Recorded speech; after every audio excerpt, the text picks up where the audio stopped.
Are you ready? Okay. Camarillo Sanitary District Board meeting for May 24th to order, please.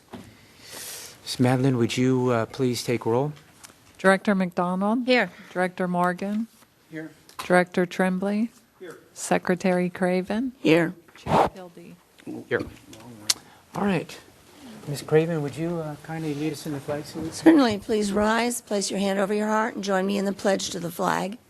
I pledge allegiance to the flag of the United States of America and to the republic for which it stands, one nation, under God, indivisible, with liberty and justice for all.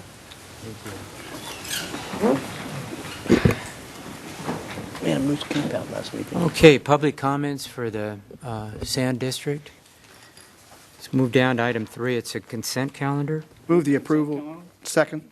A motion and a session, and a second, and discussion, I'm sure.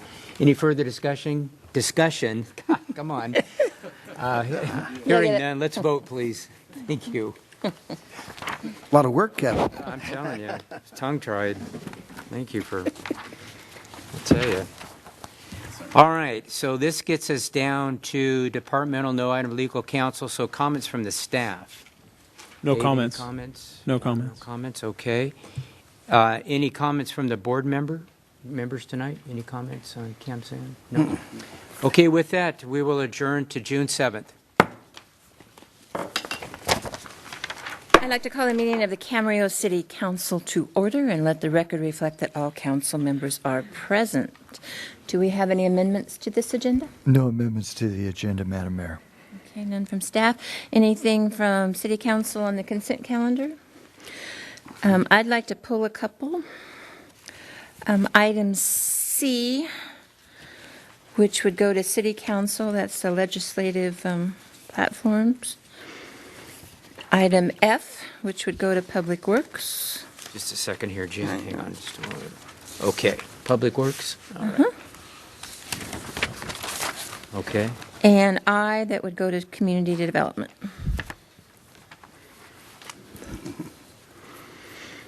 Okay. And does anybody else have anything? Madam Mayor, so we'll pull those three under the specific as department items? Correct, correct. No other than my extension on that. Okay, well, Thank you. so no other changes, okay? We have no presentations this evening, so we go to the consent calendar. And Mr. Tremblay, you want to make your announcement first? Sure, I have to abstain on item B because a number of payees are current clients of my firm. So, but I understand I don't have to leave the dais. I'll move to adopt the consent calendar with the exception of items C, F, and I, which will be moved to City Council for item C, Public Works for item F, and Community Development for item I. Second the motion. Okay, are there any other questions or comments? Not, please vote. And that does pass unanimously. So with that, we will move on to the calendar under finance. For that, we have I three. thought we were going to go to City Council Oh, for I'm sorry. C. City Council comes first. It sure does. That was your item. C comes before F, except on Tuesdays. Or Wednesdays. Today's Wednesday.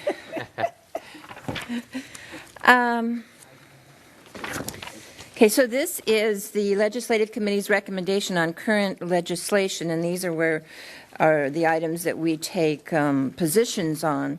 And the one that I just wanted to talk a little bit about was on big page 2, and it is item, it's SCA 6, Local Transportation Measures, Special Tax Voter Approval. And I noticed that staff had recommended support. The committee's recommendation is strongly support, which I don't know if everyone's aware exactly what the difference between the two is, but the way I remember it is that strongly support actually would involve expenditure of funds for travel and so forth, where the other one is simply writing letters, and obviously in the letter you say support or strongly support. I personally would prefer the word to be support versus strongly support. I do want to let you know that at VCTC, that board actually did not take the action to support it. So I just wanted to make sure you all knew that. And with that, I don't know if anyone else has any other feelings about that one. Well, number one. The committee is. I'm sorry. The committee is Mrs. Craven and Mr. Morgan? Yes. Okay. So I don't know if the committee you want to say something on behalf of the committee? Number one, a couple of things that you said that we could do. It didn't say we will do. It said we could do. And one of those is to contact our lobbyist, which you didn't see. But you can do that under We could, support. I know, but this is also going to be done under strong support, because under support, we don't normally always contact the lobbyist. But in this case, we felt this was strong enough that we should be able to push for that. I don't think anybody's going to jump in and run up there in a car. I don't think that was their intention. But strong support shows us that we're supportive of this issue. I mean, I'm supportive. Is that supportive or against? I forgot. Anyway, we felt Strongly strong. We support. felt strong about it, and staff actually, when they met, that was their recommendation. But I think they also felt some of them felt the same way after we were through. Well, it says, I'm just reading the agenda item, it says I staff understand. recommendation is support, committee recommendation is strongly support. That's what caught my attention. And we did that on several things, if you notice. Excuse me. The committee felt we should strongly support several things that staff had just recommended support. And then there was one where they wanted to support it, and we said just watch it.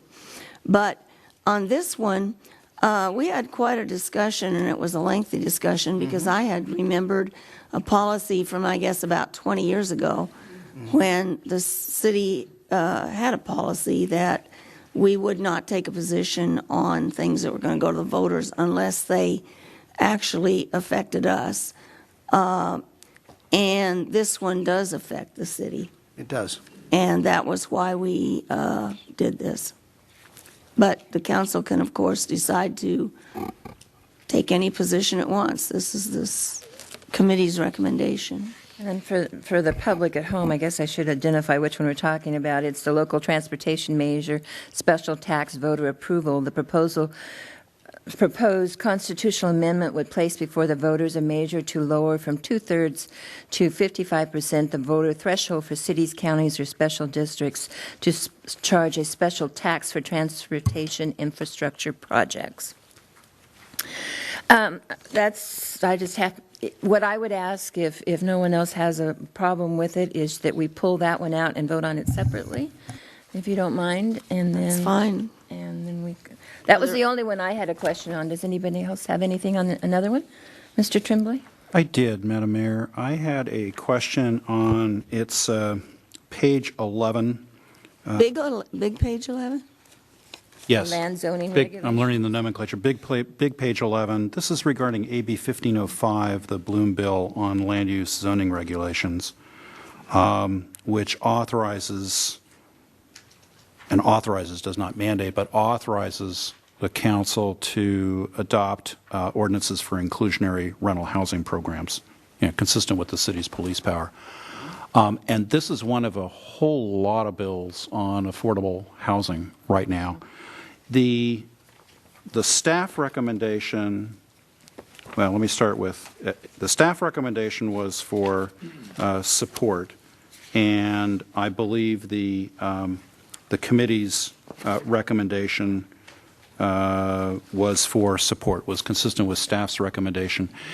And I wanted to ask the committee about a couple of questions about this, because a similar bill was vetoed by the governor 3 years ago, about 3 years ago, on this subject. And I just wanted to have a little bit of, just make sure that I'm clear on the committee's rationale relative to support. What concerned me is that the governor had indicated, and this is pending some other recent case law, he had indicated that when he vetoed the prior bill, the prior incarnation of this AB 1505, he vetoed the bill because he thought it would be a disincentive for attracting development for low and middle income communities. He thought it would worsen the challenges and not increase the amount of affordable housing. And in reading the bill analyses on this, which aren't in the packet, but they're online, as you know, and having spent 2 years in Sacramento, I used to this. But basically, what the opponents are saying is this is going to discourage the creation of new rental housing, which is going to exacerbate the housing affordability crisis in California, while at the same time the supporters are saying, well, wait a minute, this is a crucial type of tool that cities can use, that municipalities can use. So, with all that as background, can I ask the committee for the rationale on that? Because I'm thinking that we may want to consider putting a watch on that bill as opposed to a support. But I'd like to hear the rationale of the committee. If I remember correctly, we didn't have information on the governor vetoing it in a previous incarnation, but I don't know that that would have kept me from any position for or against, because I have supported many bills that the governor has vetoed, and just because he vetoed them doesn't mean I would stop supporting it. I mean, No, I was suggesting the rationale. Okay. I was suggesting because it was the governor's veto. we tossed it around and we tossed it around. We did notice that the apartment associations of everybody in California opposed it, and some of the realtors associations. We noticed that the other people who were interested in housing for lower income people were supporting it. So I guess to answer your question, we didn't really consider the things you were talking about. We were looking at whether we thought it would help cities have another tool to provide more low-income housing, and we thought it would. It also, excuse me. Go ahead. It also allows us to maintain our local control rather than the state of California coming in and telling us something else. But this lets us to maintain, that it authorizes us to do these things that would include inclusionary housing and so on. Otherwise, if it's the governor saying that we're stopping growth, they could put something else through that would be stronger, and we'd have no control over what we could do with low-income and affordable housing. No, but that, I'm sorry. Can I respond? Yes, please. Yeah, no, but that wasn't the issue. The issue was, you're right. This is an authorization bill. Mm-hmm. It's not a mandate. Right. But the rationale, what I was concerned about is if this turned out to be a disincentive to the creation of affordable housing, then I would be concerned about it. And that's exactly why the predecessor to this bill was vetoed 3 years ago. And then along comes some case law relative to Building Industry Association in San Jose, et cetera. And so now we're seeing this bill again. And so I'm just wondering whether or not we would, instead of taking a support position, take a watch position and see what goes. Well, again, it says to adopt ordinances for inclusionary rental housing programs in accordance with. I think that allows us to continue to do low-income, inclusionary housing and low-income housing. But that's not the issue. The issue is whether, the issue is the concept itself and whether or not, I have no disagreement with that, Mr. Morgan. My concern is whether or not if there was such assume there was such authorization and assume the city did it, would it end up being a disincentive for folks to develop this type of housing? Because of the type of ordinance that we Yes. adopt. And I'm unclear as to which way that would shake out, which is why I was inquiring of the committee. I guess it would Your depend rationale. upon what our ordinance was. Huh? It would sure depend on that. That's right. And I fully concede, this is an authorization. It's not a mandate. And it would allow us to set any kind of specific percentage that we wanted to. Mm-hmm. But anyway, it's not a big thing, but it's just, I saw the support position and I wondered out to myself out loud, I'd like to understand the committee's rationale. And number two, I wonder if we might consider a watch position as opposed to support. I did notice the league, and maybe staff can tell us. I'm not aware that the League has taken a position, League of Cities has taken a position on this bill. And Mr. Pichardo, may I ask, Madam Mayor, Yes. of staff?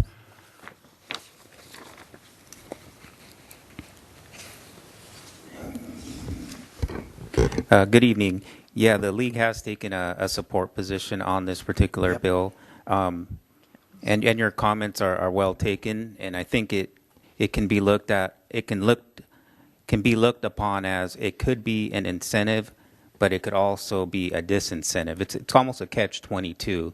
If you have an inclusionary housing ordinance, for example, in San Francisco, they have an inclusionary housing ordinance, and then maybe it was last year or a couple years ago, there was a development that was going to go in, and it was approved. And what was in question was the development going to use the state law, which allows for affordable housing, or was it going to go for the inclusionary housing? Well, what happened was the inclusionary housing was going to end up being more expensive for the developer, so they opted to let's go for what the state law, the minimum requirements, right? And therefore there's also cleanup legislation, but this is more specific to the city of San Francisco and county of San Francisco. Now, you're right that it could allow for more affordable housing, but at the same time, it could lessen affordable housing. But what this does is provides an additional tool for local governments. And I'm not sure, I don't think Camarillo has an inclusionary housing ordinance. We have incentives. We have incentives. We don't have an ordinance. May I ask a question, Roger? It's the organizations that are opposed are the rental piece of it, the apartments and And the rental realtors. housing. California Association of Realtors. And then the Cal Chamber is opposed to it. But then when you go to those who are supporting it, it's the cities. Counties, cities, everything. There are some builders in the, Council of Infield Builders, Disability Rights California. So it really seems to be the rental piece versus the owner piece. You're right. I mean, there's a split there. Right. We're only talking about the rental. I'm sorry, man. We're only talking about the Yeah. rental side of this, not the for sale So, in this bill. right, but yet the others are, but it's so divided in who's supporting it and who's not. So why are the people supporting it so adamantly different than the other? Just because it takes away the building of apartments? Is it that simple? Maybe I can try to paint a picture on how this would play out. For example, you might have, and maybe Joe can help me with what the state law is on. You have consensus on certain projects. State law, what is that? The Housing and Community Development Law that allows for affordable housing units. So the state requires each city to adopt a regional housing needs assessment number through the SCAG region in our case, and then the city's responsible to provide enough land inventory through zoning to accommodate meeting that housing needs number. Okay, so what happens is if you have an inclusionary housing ordinance and you have a developer that comes in and the inclusionary housing ordinance requires that X percentage of, homes that are being built or rental units have to be affordable. Mm-hmm. Right. Well, if under that inclusionary housing ordinance, that requirement is more onerous or let's say more costly to the developer because he's going to have to build more affordable homes, then that developer is going to opt to go the other route, right? Because it's going to require less affordable housing units, which then would help the developer project pencil out. So in that scenario, you would have less affordable, as you indicated. Well, and if I may, I mean, it's ironic in the sense that this bill is an authorization bill that allows the city to provide a mandate or to issue a mandate. And I think that's the disincentive that we're talking about. And I don't want to digress too far on that, but I just was inquiring of the committee of the rationale on number 2, and wanted to know whether or not, because there are some really differing opinions on this, whether or not the council would consider going to a watch position as opposed to support. And I'm sorry, Roger, I didn't see the League of Cities in my briefing book. I must have missed it, so I didn't see it there. Your Honor, most of the cities, these you see here, elected cities, counties, and so on, and now the League of Cities, of course, are supporting this thing because it still tests local control too, in some fashion. And I think that if a city wants to bring in inclusionary housing as an ordinance, that's their, maybe they need to do that, and especially in big cities that need to have some more housing. But the piece that I still haven't got, the for sale versus the rental. Well, I think that the opponents are opposing out of self-interest for the groups that they represent. Personally, I believe that if the costs go up, the builders will still build it. Okay. All right, So, do you want to address if this the one council, separately? let's do this one separately. And Okay. Thanks for the discussion. That's fine. So we have 2 that we'll address separately, so let's take, any other ones? Anyone else? So let's take the item minus those 2. I'll move the approval of the committee's recommendations with the exception of 1505 Bloom and what was the other one? The other one is The other one. SCA 6. SCA 6, Wiener, which will be voted on separately. So we have a motion. Do we have a second? Second. A motion and a second. Any further discussion on the items other than the 2 separate ones? Not, please vote. And that does pass unanimously. So let's take item AB 1505. Do we have a motion? And my motion, Madam Mayor, would be that the city take a watch position, neither in support or oppose on that, rather than the recommended committee position of support. Okay. Do we have a second? Let me just ask a question, and I'm searching get a back second? here for our, well, it goes with the motion. Don't we have a position other than watch that means, where are our positions back here? Watch support. Yeah, because No, I think, well, I'm going to second it because we have a motion on the floor, so I'll second it so we can discuss it. Jeffrey, back in the back of our book, do we have the list that describes all the different positions, or we don't? Roger, do you happen to know the categories? Roger, why don't you step, because I have a question also. So you have designations listed as support or oppose, strongly support or strongly oppose, watch or no action. No action, that's it. so we So can't. I was just going to ask if he would rather, before the motion, if you would rather have it watch or no action. Well, let me clarify too. Watch or no action, you're basically just monitoring the legislation. Yeah. Watch keeps it on the list, too. I'm sorry, now my turn. Where are we as far as this bill is concerned now? What position, where is it? Where is it? Mhm. Bill is, let me- here.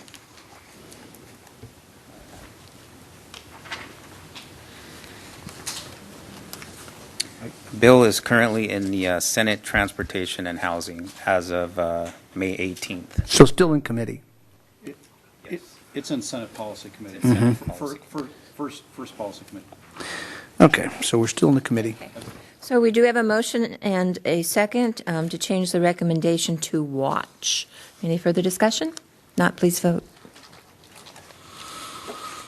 And that passes 3 yes, with Mr. Morgan and Mr. Kildee voting no. That was a no, not, I guess you abstained as a yes. Okay. Okay, then the next item is SCA 6. That's the local transportation measures, special taxes, voter approval. The recommendation of the committee is strongly support. At the time of our meeting, Transportation Committee meeting, which was probably 3 weeks ago, we did not have the information that the VCTC had voted to not take a position on this. Could you tell us the reasoning? On that, it has to do with the ability to raise taxes and coming off of the failure of the measure in the county. It wasn't 100%, it was a split, but it did have a majority of the cities not in support of lowering the threshold. So I just thought you needed to know that, so that. I would have thought they'd have supported You it would have since thought, they failed before. At our last meeting, I believe, I think the representative from Santa Paula asked that we reconsider it, so it could be something that we could talk about again. But at the point in time, they did not support it. My thought is when we're faced with something like this, we simply go with a watch or a neutral. Well, those are the same things anyway, but. Would you like to make a motion? Sure. I'll move that the council takes a watch position with respect to SCA 6. We have a second? I will second that for discussion and to bring it to a vote. Any further comments? So it goes from It goes from Strongly support to strongly watch. support to a watch. Okay. Any other discussion? Not, please vote.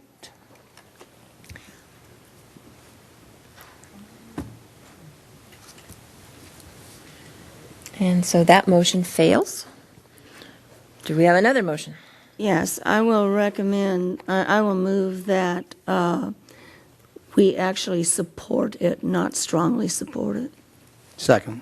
Okay, we have a motion and a second to support that item. Any other discussion? If not, please vote.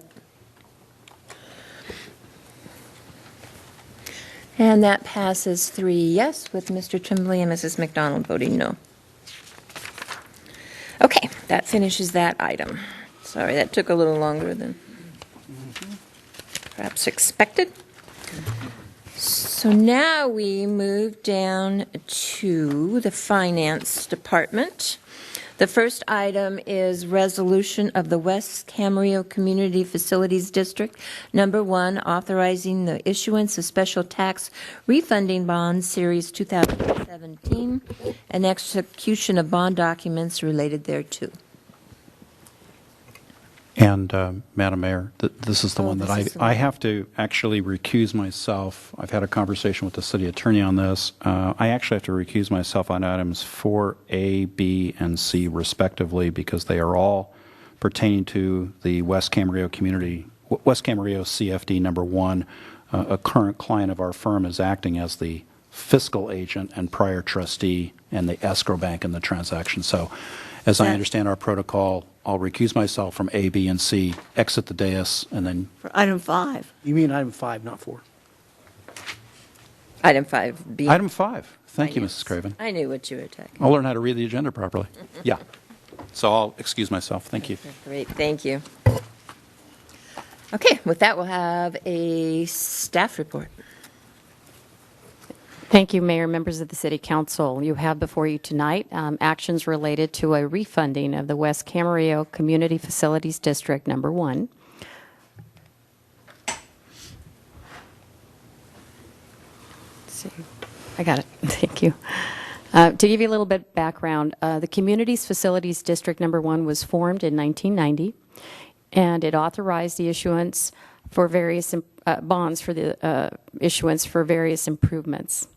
Bonds were issued in 1990 for sewer improvements. Additional bonds were issued in 2004 for drainage and some preliminary bridge facility costs.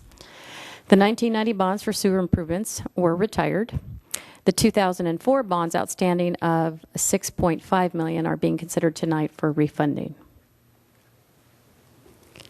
The purpose of the refunding is to reduce the debt service based on lower interest rates that we can obtain, thereby saving debt service to the property owners within the district. It also will remove the bridge component and eliminate the disclosure requirements for that bridge component. Essentially, the bridge component that was included, there is not a need to continue with that component, and because of the structure of the debt, the disclosure has created problems for the property owners based on the amount of disclosure for the maximum tax that has to be disclosed with their property. The financing team, Marianne Goodkind, bond counsel, Kurt DeCrenis, our bond consultant, Sarah Brown is our underwriter placement agent, and Jeff Hamill is our special tax consultant, worked with city staff and the city attorney to structure a bond refunding. The structure includes a private placement with Zions Bank, refunding bond amount of $5.76 million. We reduced the term of the bonds remaining outstanding from 17 years to 15 years at an interest rate of 3.15. Also, the reserve requirement was reduced from over $500,000 to $49,000 for an overall savings in annual debt service of approximately $43,000 and a total net present value savings in excess of 10% or approximately $653,000. So tonight there are several actions to consider. There are 3 resolutions. I believe you've were focused on the first one, but but the actions that are being requested are the authorization of the issuance of a special tax refunding bonds, Series 2017, and execution of the bond documents related thereto. Additionally, there are 2 other items related to this action, and that would be to approve a prepayment agreement for a developer that is prepaying his obligation and therefore meeting his requirement and obligation of the CFD. And then the final action would be to approve the resolution amending a rate and method of apportionment of special taxes to reduce its maximum special tax rates and bond authorization. Our financing team is available. Kirk DeCrenis and Marianne Goodkind are both here to answer any questions along with staff. Do we have any questions of staff? Mr. Kildee. Yes. The interest rate that we got, I believe it was with 3.1%, is that right? 3.15, yes. Is that favorable in today's environment of Yes. interest rates? Yes, and as I mentioned, it did result in a 10% savings in net present value savings. So based on when we started the process, we were looking at approximately a 5% savings, and because of the market changes, we've now we're able to obtain a 10% savings. Is that rate locked into the length of the bonds? I believe are these 10-year, did I hear that? It's a 15-year. 15-year. Is that And it's- rate yes. locked in, so it's Yes, not it a is. variable? No, it's a locked-in rate. I believe Mr. DeCrenis had something to offer on that point. Okay. You know, can I say something as they come up? We went through a lengthy review of this with our staff, with our people here, to tell us what this meant and how it would affect us positively. And I really congratulate you guys for getting it down that low. Thank you, Councilman Morgan. To Councilman Kildee, to answer your question or put some more color on it, we sent out proposals to 15 different banks, and 6 proposals came back, and the bid from Zions Bank was the lowest.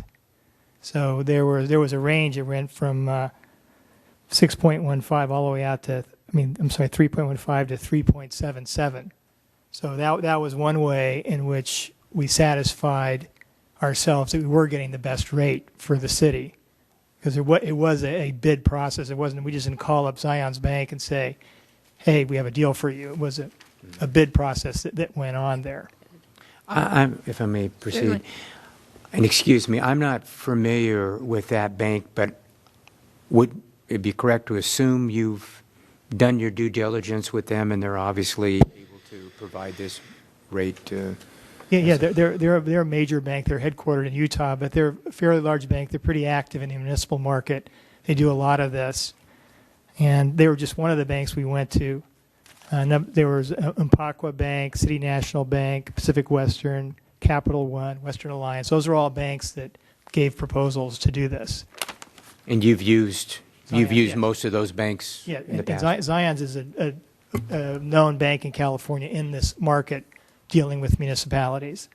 So I have no concerns about their ability to come through. In fact, their credit committee formally approved everything earlier today, so they're all set. They're committed to do it, and shouldn't be any problem. And again, we did this. We went this route rather than doing a bond issue, because this, for as short a term as this is and as small as this deal is, it's much more cost efficient, and the savings are higher doing this as a private placement with a bank than to offer these bonds in the general market. And since you're here, is it your opinion that the rate that we have is a very favorable rate by today's standards? Yeah, I think it's more favorable. Well, it's favorable because it's the lowest rate that you got going out to 15 different banks. That's one way to measure it, and certainly on a comparable basis, it's lower than you could have obtained by selling bonds. So I think by those two measures, it is the best rate available, I would say. Thank you. Thank you. Any other questions? Thank you. I have a question of staff, or maybe just to have you explain a little bit more about it. You made the comment that the bridge component was no longer needed, and I think that needs to be explained just a little bit for the public, because it's not that the bridge doesn't need to be done, it's just that these, should they participate in it? So can you explain that for us? Yes, at the time that the CFD was formed, there were three infrastructure categories that were anticipated would have to be built over time. The first was the sewer system that serves the west end of the city.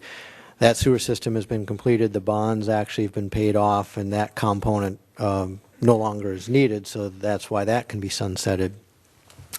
There's the storm drain component, and that is the part that still remains that has the bonds that are being replaced and will be paid off in 15 years. And then there's the bridge component, which at the time anticipated a certain benefit area that would require improvements to the central interchange to be able to accommodate traffic growth.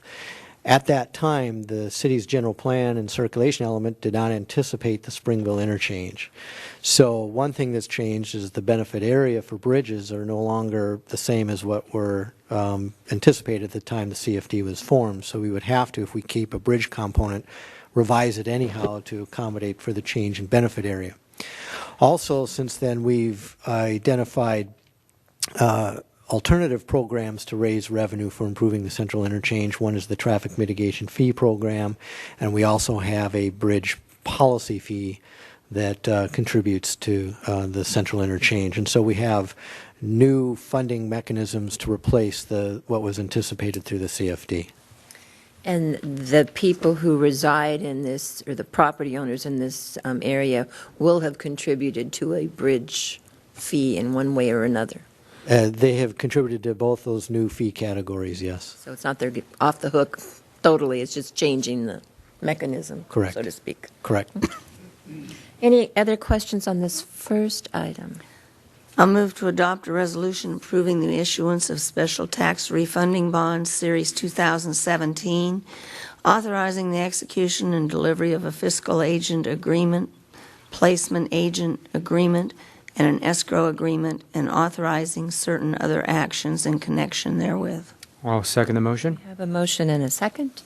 Any further discussion or questions? Not, please vote. And that does pass 4 yes with Mr. Tremblay abstaining. I'll move to adopt I have a question on that one before okay. you get to that one. This is the resolution of West Camarillo Community Facilities District Number 1 approving a prepayment agreement. This isn't the norm, so can you take just a moment to perhaps explain this one to the public? Because we don't do this at this time, correct? But because it's within the time of the refunding, is that why we're addressing it now? Yes, as my understanding, there's a developer who was looking at prepaying his obligation, which is always an opportunity, or usually allowed in a financing structure. The developer was prepared to move forward, and in doing so was aware that we were doing the refunding. So the special tax consultant, as he normally would do, provided the city with a calculation of what that prepayment obligation would be. So they could have waited, they could have done it at this point, but because all the money's going to escrow, it was determined it made sense for them to provide the prepayment at this time, so the monies could be provided to escrow and reduce the amount of the refunding. So that's why we're seeing it, because it's within the middle of the refunding process.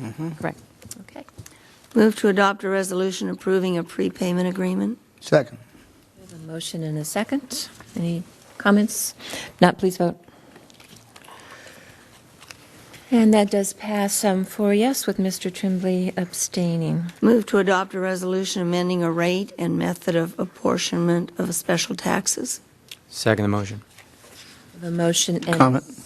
Again, this is something we've discussed at length with our contractors here, and have gotten all the information in study session. And you read part of the motion. You're doing the whole motion?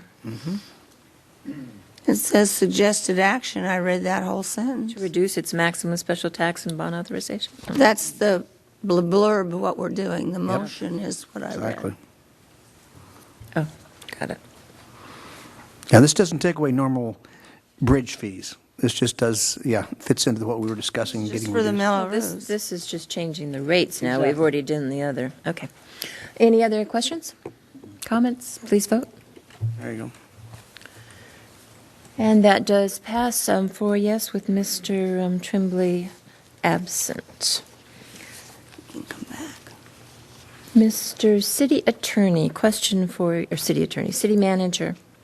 It's 5:45. Where shall we be on all of this? Well, let's see. We had item F referred to Public Works. Let's take care of that if we could. And also, we could probably also get through the city manager item on the solid waste franchise. That's the reason I ask is, do you have people here to address that one? Do you want to take that one first before the Public Works item, or? Question, Joe? What's that? We do have staff present in case of the item on Fiesta being pulled, and it was. It's just for your information. We'll be in good shape up until 6 o'clock. Okay. So we're going to go in alphabetical order then? Yes. Okay. So let's go to Public Works, and that is consent item F.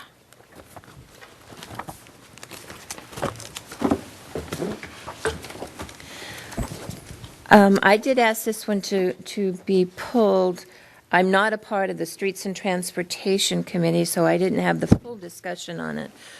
I do remember when this was decided, and I could be incorrect because it's been a while ago, but I know it had to do with where the crosswalk was and the left turn turning into the crosswalk.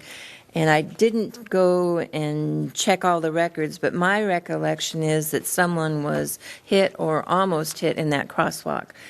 So that's why I'd like to just have a more thorough discussion that I've been privy to talk about the effect that bringing back that left-hand turn has to do with the crosswalk on Mission Oaks at certain times of the day when it's full of students. And the left turn lane doesn't have any control. It's not a light, signal or anything. So not being on that committee, I don't know what the discussion was, but those are my concerns.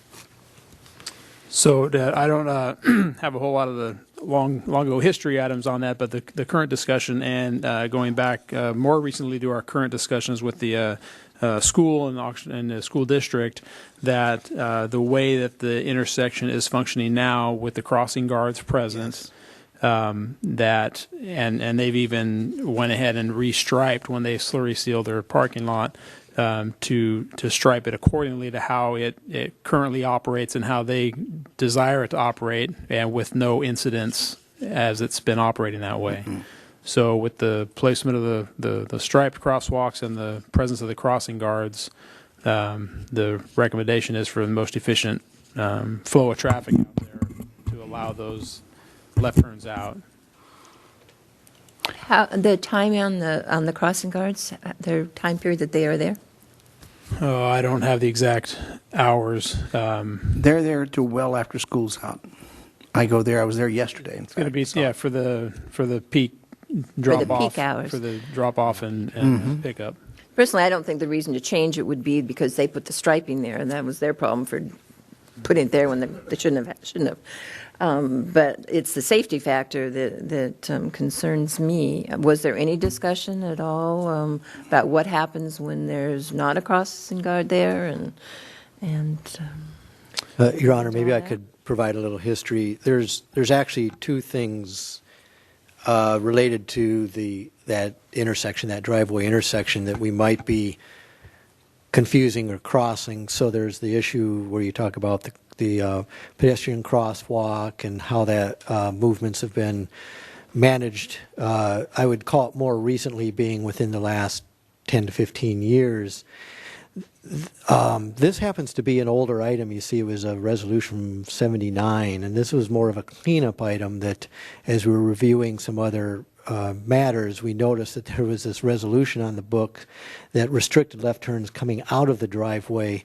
And in fact, those have never, in practice, in the time I can recall, been restricted. The school district actually does allow those movements. We restricted the left turns into the driveway from Mission Oaks when the crosswalk went in. And so they actually have the driveway striped with right turn and left turn arrows and have always allowed that movement. It was just the fact that there was this restriction on the books, and that restriction was before my time, so I don't even know what the history or the rationale was for that resolution. So this was more of a cleanup item to basically acknowledge that for a long, long time that driveways, they've allowed the left turns, and was not part of the whole discussion or the analysis that went into when the crosswalk went in, which dealt more with left turns coming from Mission Oaks into the driveway. And that's the crosswalk that goes across the driveway, and the one that goes across Mission Oaks. I don't know. I don't go back to 1979, but I know when my children were there, you didn't make a left-hand turn. That hasn't been a few years now, so I just know that that's a very busy intersection, and high school kids, being high school kids, don't always.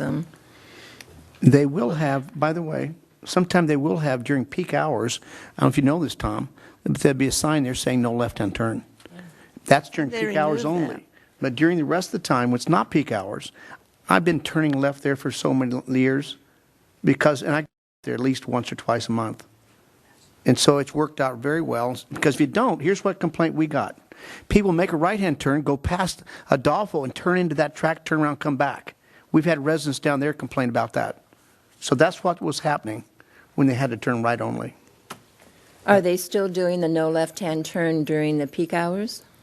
Okay, just to clarify again, just so we're clear on which left turns we're talking about. I'm talking coming off the driveway onto Mission Oaks. No, I'm going to clarify, just because I heard something that sounds like we're talking, again, two things. We have a left turn restriction with signs for the left turn pocket on Mission Oaks for traffic turning from Mission Oaks into the driveway. This item before you tonight is not referencing that left turn movement. It's referencing traffic coming from the school driveway turning out onto Mission Oaks, and there's a left turn pocket there, and they do not put a sign out restricting that left turn. I thought I'd seen it. It says in the packet, in the past, a no left turn, 7:30 to 8 a.m., That's Monday what it through says. Friday restriction was posted for westbound Mission Oaks traffic. It was that way, Entering Tom. Scorpion Way, Mr. Morgan, it doesn't say there was another one. No, there's one. Okay. I mean, I've only gone out there a lot of times. It hadn't been lately, because I was surprised. I think because they remarked the whole thing and redid the whole thing, but there used to be a sign in the early morning that little guy in a cart came, picked up, and put down. But not anymore. So. Well, I guess bottom line is it safe for the students crossing the crosswalk and the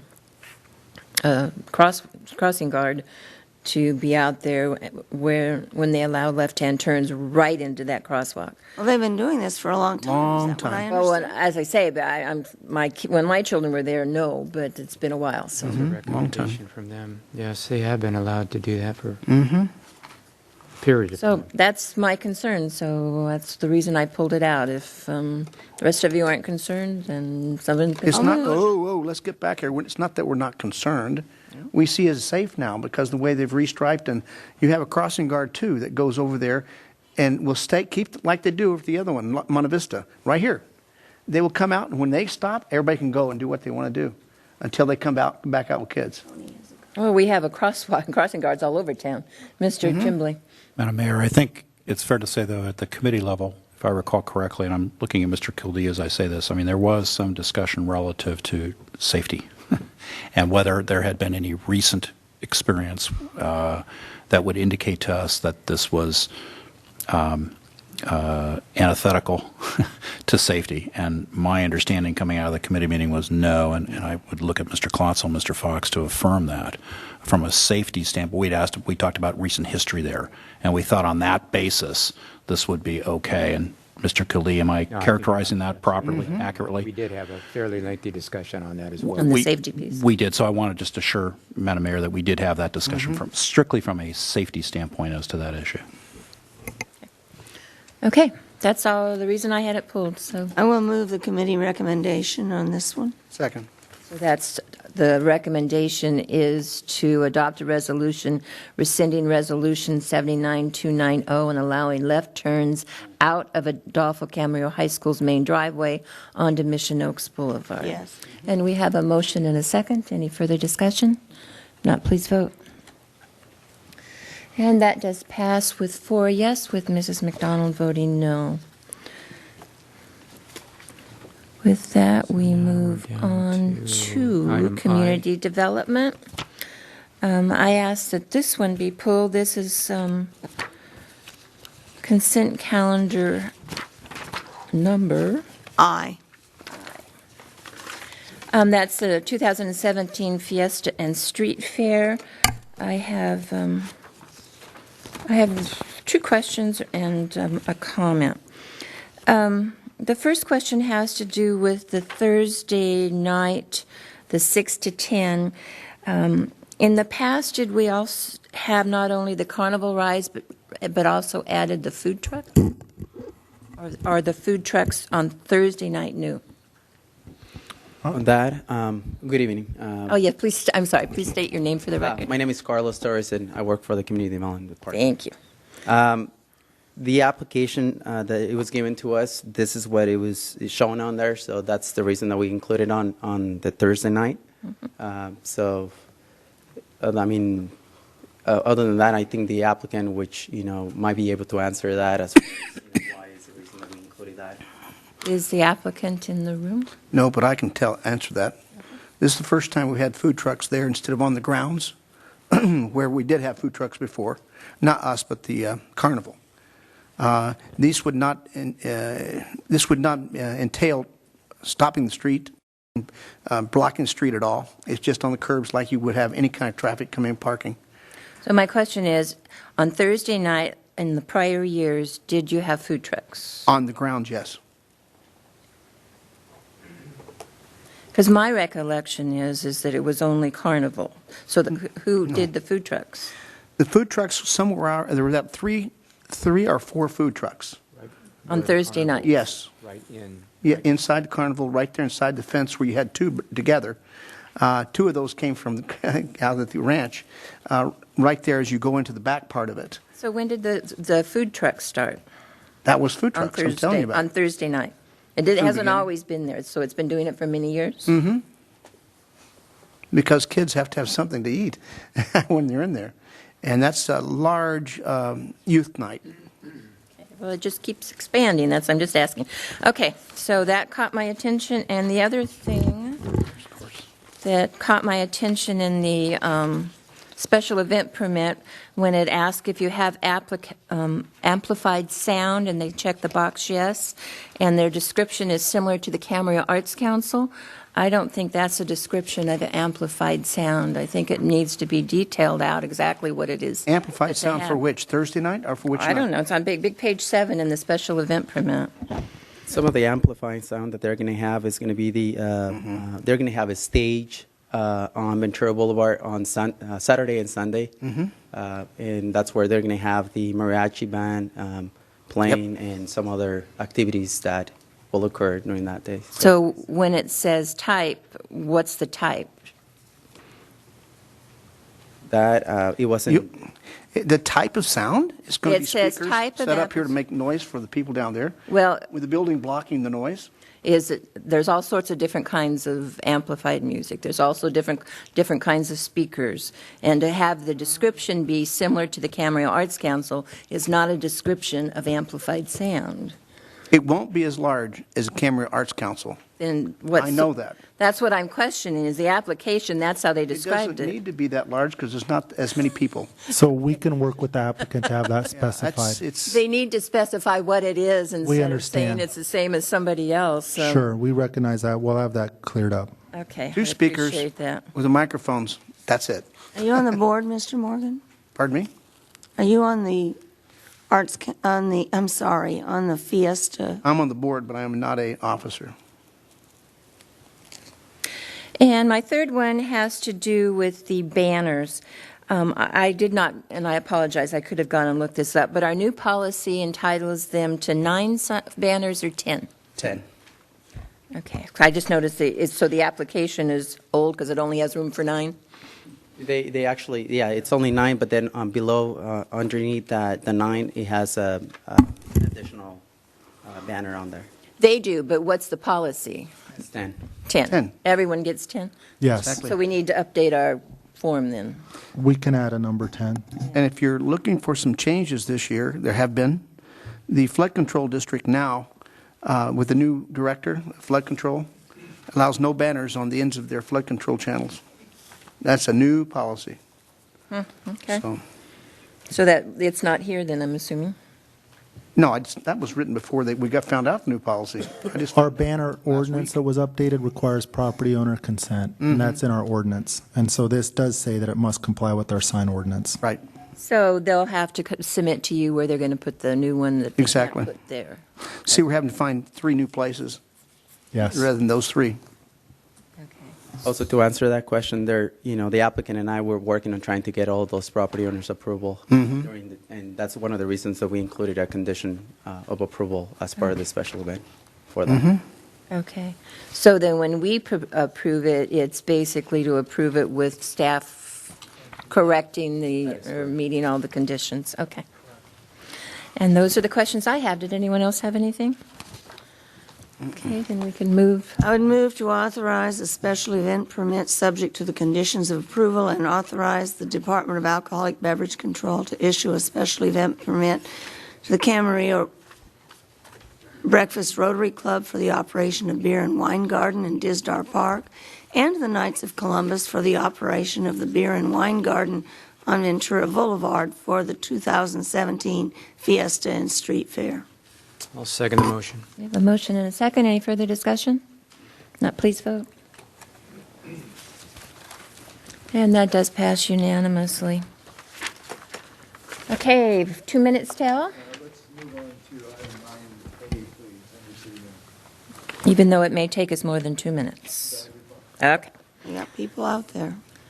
Where's Harrison? Sometimes you got people all over the place. So under City Manager, this is item A. Subject is E.J. Harrison and Sons, Inc., franchise agreement for solid waste handling service, Second Amendment, food waste recycling. The staff report? Yes, Your Honor. Assembly Bill 1826 requires that organics recycling for businesses and multifamily units of 5 or more be required to comply with a mandate that is going to phase in over time. The mandate first phase went into effect in April of 2016, and again is requiring organics, which I'll break into two categories, green waste and food waste. When it comes to green waste, we already have a program and a fee in place in the franchise agreement. However, we do not have a fee established for food waste hauling, and that's the subject of the item before you tonight. So knowing that this legislation was eventually going to fall upon us, we're fortunate that Harrison was proactive, and in May of 2012, they actually launched a pilot food waste program just to get ahead of the learning curve and find out more about what this would take to meet the mandate. And as a result, they currently have 13 customers, and they do have a facility to haul the food waste, but it has limited capacity that they could probably serve up to 25 customers in Camarillo. They are moving forward through the county to obtain a permit for a new disposal site that would have more capacity. The timing of when that will occur is still unknown until they are successful with that process. Clearly, now that the mandate's on us and we do have the ability to add at least some additional customers, that Harrison is absorbing costs and should be compensated for that. The item before you is a second amendment to the franchise agreement that would establish a food waste billing rate. That rate would essentially be the same rate as what is already established for solid waste. The rates that are in your packet are charged monthly, by the way, and I'll refer back to that under the recommendation where we'll recommend a slight amendment to what's before you. Harrison has provided some outreach. They've met with their 13 customers to let them know that when this rate goes into effect, what effect it may have on their costs. In some case, there won't be any additional costs. In others, there might be some. But the customers understand this has been voluntary and will continue to be voluntary until we have the capacity for everybody to participate. And the current customers, most of them want to continue to stay on with the program. If you approve this item tonight, then Harrison would reach out to the business community to see what other customers may be interested to come on in a voluntary capacity until we do have the full capacity to serve all businesses. The fact that this is a mandate and we are trying to move forward with compliance, we also recognize we're ahead of where a lot of other agencies are that haven't had the benefit of a pilot program, and while we won't be maybe fully compliant immediately, we are making measured progress towards compliance, which shows a good faith effort, and we feel that this will be sufficient to the regulatory agencies to show that we are doing everything we can. The item before you is a recommendation to add through a second amendment to the franchise agreement, add a rate schedule that is in your packet, and I'd like to refer you to that. So it would be big page 3 of your packet, which is the second amendment. At the very bottom of the page, section 3, the wording reads, Exhibit B of the franchise agreement is amended to add the following rates. We would like to insert the word monthly before rates to make it clear that we're talking about a monthly rate. And with that, I would be happy to answer any questions. And again, we recommend approval of the second amendment. I'm sorry, Madam Mayor. Mr. Fox, could you just repeat that? You just want to add the word monthly in there?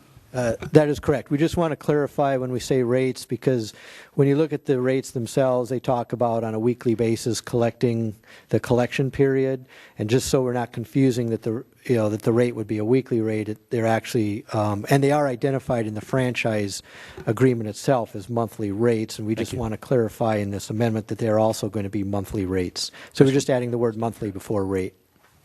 Thanks. I just wasn't sure I heard it. Thank you. Thank you. Any questions? Questions? I just have one. Nothing big. It's just that if markets have a lot of green waste where vegetables and things that look a little tainted or whatever, Would they throw these in the green waste, or would they throw it in the food waste?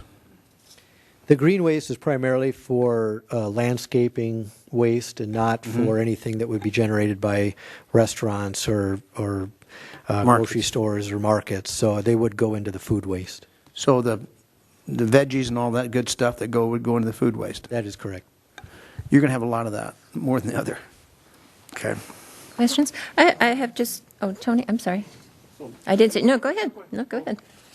Just a couple of things. Madam Mayor, in our red file tonight was a copy of the maximum rate schedules under Exhibit B. How is that different than what was in the packet, if at all? Can you vector me into the changes? So in the franchise agreement, there is this Exhibit B, and the Exhibit B sets out all of the rates, and there's two parts to that red folder. One is the rates that were in effect when the franchise agreement was updated or approved in 2014. And then each year those rates are increased by the CPI and then also to account for increases in tipping fees. And so you also have the July 1st of 2016 rates, which are higher than what was approved in 2014 because of the CPI and tipping fee increase. And then what you have before you in your amendment is actually what will go into effect July 1st of 2017, which will account for the CPI difference from 2016. If I could say that again. So you have in your packet. You don't have to say it. Okay. I'm sorry, but all I want to know was what change, if any, was there between the red file version versus what was in the packet? What's in the packet is adding a table of fees for food waste. Ah, okay. To this. To that. I don't have any more questions, Madam Mayor. I have an observation when the time is right. Okay. I just have a couple of questions. So this is a program that we know we're going to have to do, and it's mandated right now, but they don't have penalties for not complying? That is correct. We are audited each year where the state comes and looks to see that we are making every effort to comply, but they also understand this is a pretty onerous program that's falling upon the local agencies to enforce, and there's really very limited compliance occurring around the state. And the fact that we can show we've had this pilot program, we have some businesses already participating, and we're working towards getting capacity for further compliance, that we feel is enough of a good faith effort. It should be satisfactory to the auditors. So is it a mandate or is it voluntary? It's a mandate, but it's also understood that it's going to take time to grow into that and implement the mandate. One of the problems is that the county feels that when you start putting food on the ground, you got a new landfill. And they're trying to come to grips with how are they going to allow all of this to be composted and whatever without having a new landfill sited and approved and everything else that the county, with all their controls they want to do, has to do. And so they're trying to sort it out too. And I think the state realizes that the counties are going to be taking some time to get this done. And in the meantime, we have this program that's been approved for on a limited basis. And the other thing that I just want to make sure that the staff report says it, but if someone is voluntarily participating and they now have, because we can't mandate it of everybody because we don't have the capacity to do that. So now we're voluntarily allowing businesses to participate, but their fees that they pay will be no different than someone who isn't in the program because they will have less in the other piece. Is that what you're telling me? There may be some extra costs. I'll give you two examples to maybe illustrate that. If a business currently has 2 barrels a week, that are being picked up and I'm going to leave green waste and other things out just to keep the example simple. Let's say they have 2 barrels for solid waste. And they're now going to change their waste stream so they can put half their trash into the solid waste barrel, and they're going to put half of the food waste trash into a food waste barrel. They're still only going to need 2 barrels, and their cost wouldn't change. So I'll use the example of, let's say, somebody volunteered for the program at the beginning of the pilot study, and they had 2 solid waste barrels, but they were going to continue to produce enough trash that they needed to keep the 2 barrels plus add a 3rd barrel for food waste. At the time of the beginning of the pilot study, Harrison absorbed the cost of that additional barrel so that the participant didn't have to increase their cost. But now they will have to pay for that 3rd barrel if they want to continue the program. They do have the option to opt out if they feel that that's not going to work for them, at least now, financially. Okay, so the main thing is they can opt out, and we're not requiring them to continue if they choose not to. Correct. Okay, any other questions? I did have an observation. I was fortunate enough to be able to speak to a restaurant owner here in town, and because I had concerns about this, and I fully recognize it is a state mandate, and from a landfill siting, we're not going to go there. I mean, there are good aspects from the state's program, and this is all an outflow for the last several years of coming on AB 939 compliance. But as I understood it from this restaurateur, with respect to this voluntary participation, it's a minimal impact or no impact on those restaurants currently doing food recycling. And the example that was given to me, I think, Mr. Fox, is consistent with what you said, is if you have a restaurant, there could be an increase, a small, let's say an increase, I'll just use the term $100. There could be an increase of $100, but that's lower than if they had an additional 3-yard bin for solid waste. Yeah, if they had to add one, in other words. Is that a correct assertion? Yes, and I'll even go further to say that Harrison not only met with each of their customers to advise them of this potential change, but even worked with them to see if there were ways they could revise the type of barrels or bins that they use to keep the cost as low as possible. So I'm obviously real sensitive to the restaurant's costs on this, but I think based on the information I understand, I'm okay with this. Plus, they could choose not to participate at this point in time. No, they could. But at some point, it will be mandatory. At some point, I mean, the can is going down. I don't know if we're kicking the can down. At some point, we're going to have to deal with this. I don't know. Exactly. Kicking the can down the road is not the appropriate way to describe this, but at some point in the future, we're going to have to deal with it. But wouldn't I assume that if we do that and they are mandated to do it, then at that point in time, I would hope that we would find a program that they remain somewhat cost neutral because it's just going here versus there. It might be, or it might be that they have to build a type of facility with air scrubbers and all that stuff that is going to cost a lot of money, and it could cost more. Mm-hmm. We don't know. We don't know. Probably several years out into the future. Okay. Yeah, it's down the road, but at some point, everybody's going to have to participate. Okay. Unless they change the state law. Did we have a motion? Do we have a motion? Oh, no. I don't think we did a motion. I'll move to authorize the city manager to execute a second amendment to the solid waste franchise agreement number 2014-59. Second.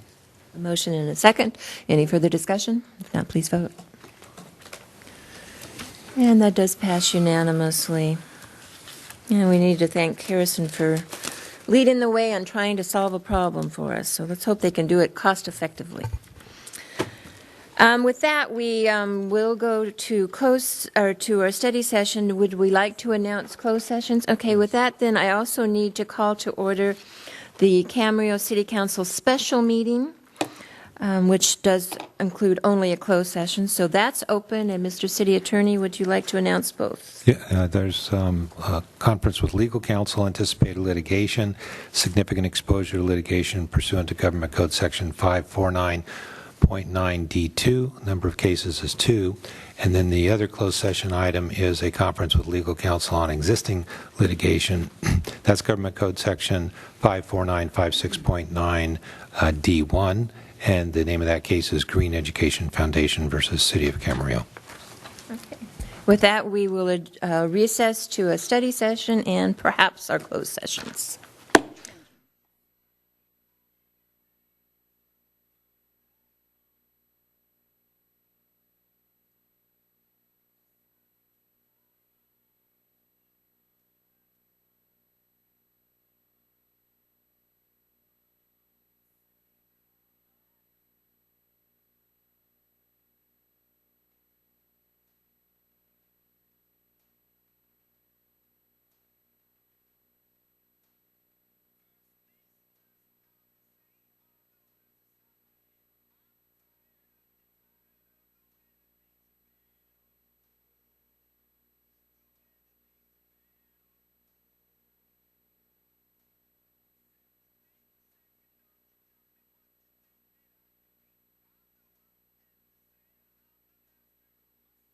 our flag salute. Mr. Kildee, would you like to lead us? Right hand over your heart, ready to begin. I pledge allegiance to the flag of the United States of America and to the republic for which it stands, one nation, under God, indivisible, with liberty and justice for all. Thank you very much. And one thing I did neglect to announce, but you can all see that I do need to, for the record, state that all council members are present. The next item then on the agenda are presentations, and we have a few tonight, and I bet you can guess which agency is going to participate. You kind of give it away. But before we do that, I have one thing to announce that falls under presentations, or it is an announcement that came from our treasurer of the state of California, reminding us that this is College Savings Day. And it has to do with saving for your children's college fund, utilizing the 529 College Savings Plan. So it's an important part of, I know most of us have, all of us have had, up here have had children in college, and we know how expensive that is, and it only becomes more expensive. So today is the day, and between now and the 26th of May, you can go to the website Scholar, SCHOLAR, share, SHARE.com, and find out more about it and how you can sign up. And if you do sign up, they will give you an extra $50 towards the fund. So anyway, today it's College Savings Day, so no matter how old your child is, it's not too soon to start. So with that, let's move on to presentations. We have some exciting ones. I'm going to call our commander up, our police chief up, to help us give some recognition to some of the members of his department and some volunteers.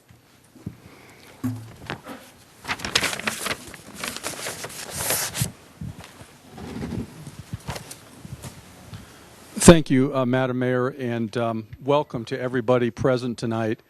And it truly gives me great pleasure and an honor to be here this evening and to recognize 4 very special individuals this evening, 3 volunteers and 1 sworn, who really, brought distinction upon themselves over the course of this last year for the great work that they've done. And really, it's a wonderful tribute for the city to recognize them individually. So I want to thank all of you for being here and being part of this very special event.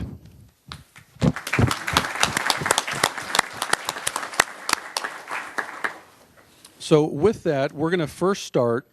Our first recipient is our Officer of the Year, which is sponsored by the Kiwanis Service Club. And that honor is bestowed upon Deputy Jamal Clark.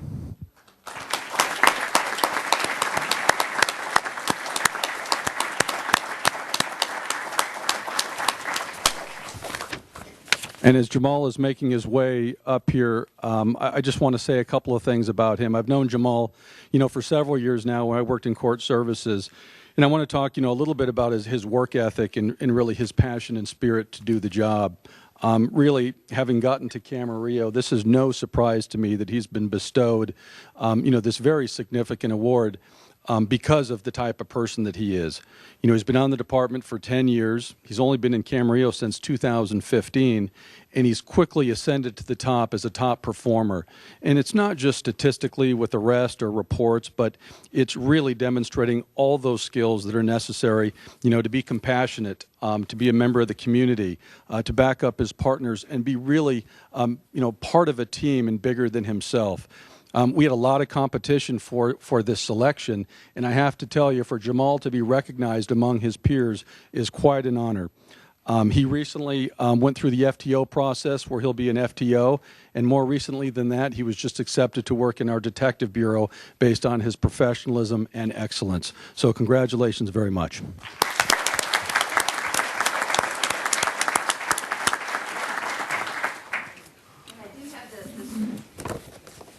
I do have a certificate from the City Council recognizing you. The one thing I've learned about him, he's also humble.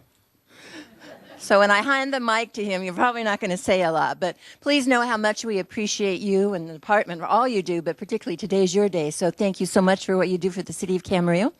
And we do have a certificate for you to remember this by, and wish you the best and success in all you do for the department and what you do for the city. Thank you. And would you like to say something?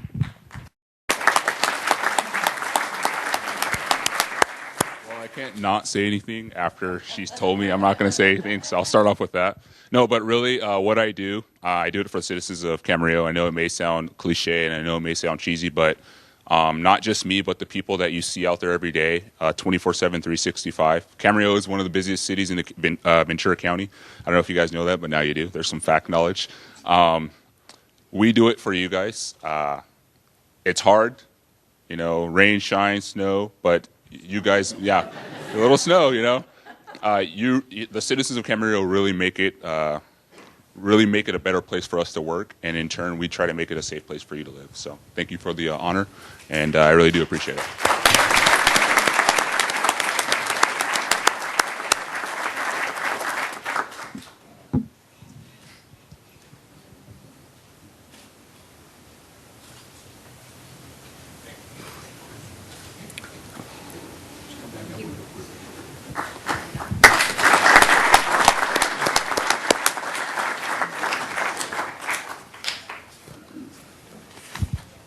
The next three that I'm going to announce, and I'll do them one at a time, and they're a special group because, any organization cannot be strong and resourceful and as good as they are without the volunteers that make it possible. And I have to hand it to everyone here that participates in these programs.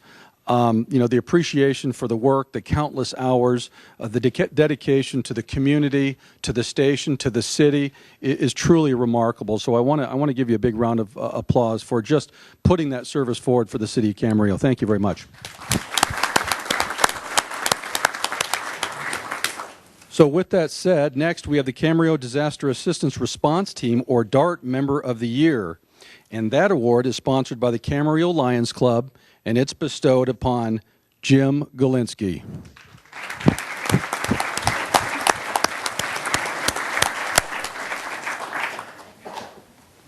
And as Jim makes his way up here, DART is a city-sponsored volunteer organization that provides support to the Camarillo Police Department and the city officials in times of disaster, emergencies, special events. They receive special training in first aid, CPR, AED, traffic control, and light search and rescue. So the training is rather significant. As you can see, they wear special uniforms, they have a badge, and their function not only for our department in support, but for the city is quite remarkable, and the work is quite strenuous, so we're very appreciative of that. Jim has been a DART member for 4 years. He volunteered over 700 hours during his time in DART and approximately 250 hours just this past year.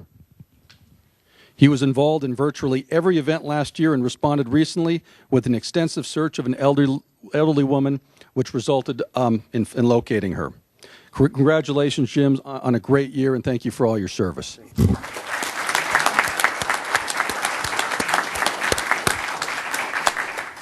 We thank the entire DART team, but particularly you tonight. Thank you so much for being a part of that and helping our community.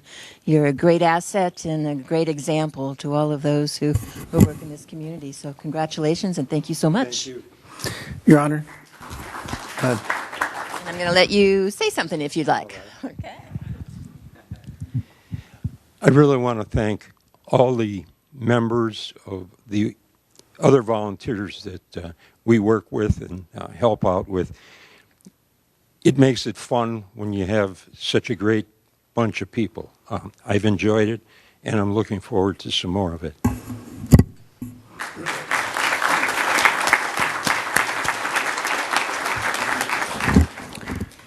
Well, let him ask.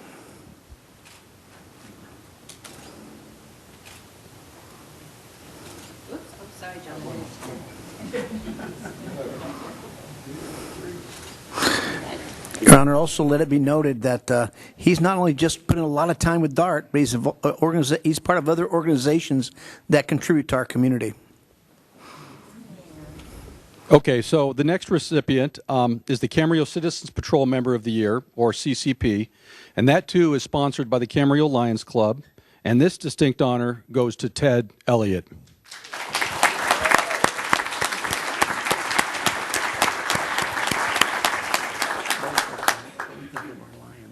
If you didn't know, the CCP members are a volunteer group who aspire to interact with the community in a myriad of ways. And these folks do just about everything within the city, from doing vacation checks to helping with projects to being on traffic control where there's action or anything really that needs to get done. And Ted has been instrumental this past year. He's been a volunteer for CCP for 9 years and selected from a pool of 29 members. He volunteered over 2,500 hours this past year. Jeez. Tremendous. He was selected for this recognition for his tireless efforts in assisting station personnel in a myriad of functions that include the Kid Print program, station projects, and routine patrol-related responsibilities. Congratulations, Ted, on great work. We really appreciate it.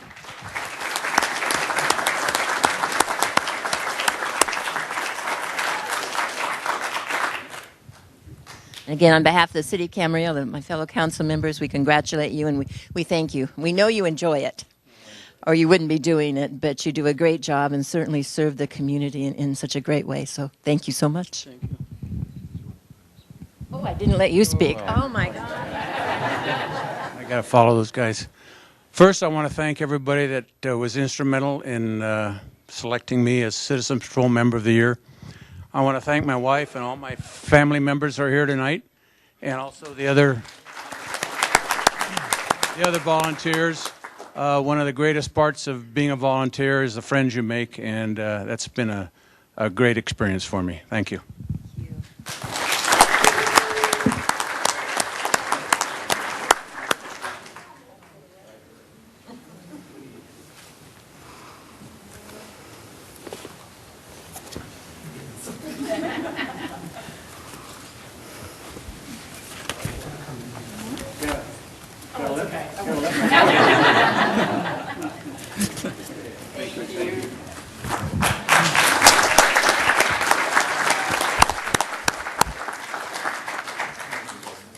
So our last volunteer recipient that I'm going to announce is our Explorer of the Year.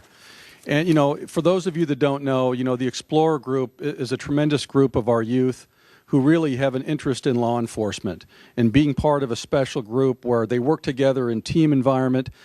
They compete in various activities to try to prove their skill. They're out in the community, and at one point in time, they want to aspire to be in law enforcement. And it's really incredible to see these young men and women kind of mature from 14 to 20 years old and make their way to an academy and ultimately a police agency someday. So with that said, this year's Explorer of the Year, as chosen by his advisors, is Robert Robbie Shart.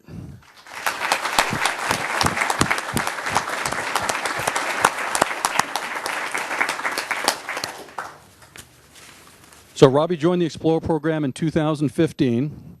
In the 2 short years he's been involved, he has volunteered over 1,000 hours.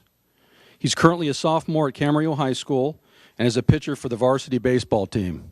So the first thing I asked him when I met him in the lobby was, how good's your fastball? What did you tell me, Robbie? Good two-seam movement. Anyway, when his playing days are over, either collegiate or even beyond in the professional realm, Robbie aspires to be in law enforcement. And really, this is the example that we look for in our men and women that are in the steps of greatness, of doing it the right way from the beginning. And we really appreciate his efforts. And a big congratulations to Robbie.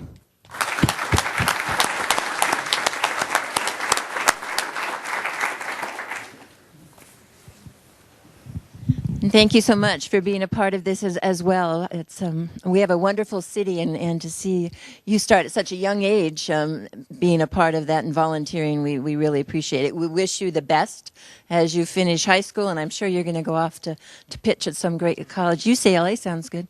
No. If he's that good, USC's a good choice, I know, too. I said that just for you, Mike. But we congratulate you for doing a great job and receiving this award this year and just being a great all-around person, because if you weren't, you wouldn't be standing here right now. So to his parents, congratulations, too, for raising such a great child, a great young man. I keep forgetting. Would you like to say something? I'd like to thank my mom and dad for pushing me, especially my father, who's a retired police officer, who just wanted me to try out this program, and I've loved it ever since. You know, I look up to guys like Deputy Clark, Senior Deputy Holzberger. We all want to get to where the chief is, and it's just great being able to put on the green and tan uniform every day and being part of this wonderful team in the city of Camarillo. It's a great city. I love this city, and I just want to thank everybody who supported me through the way.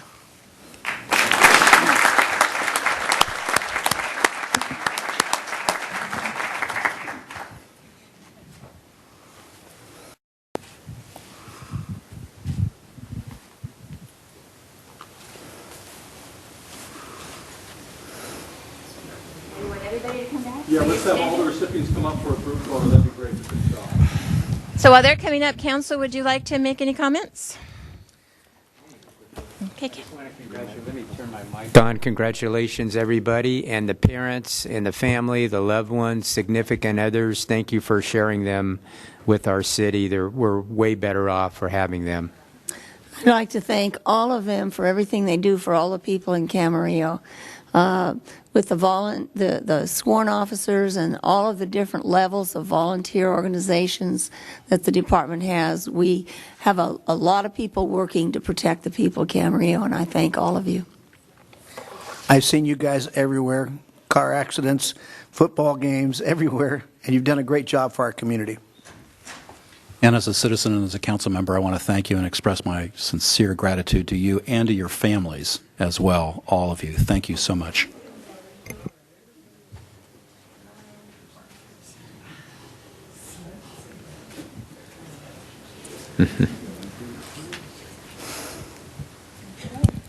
Congratulations.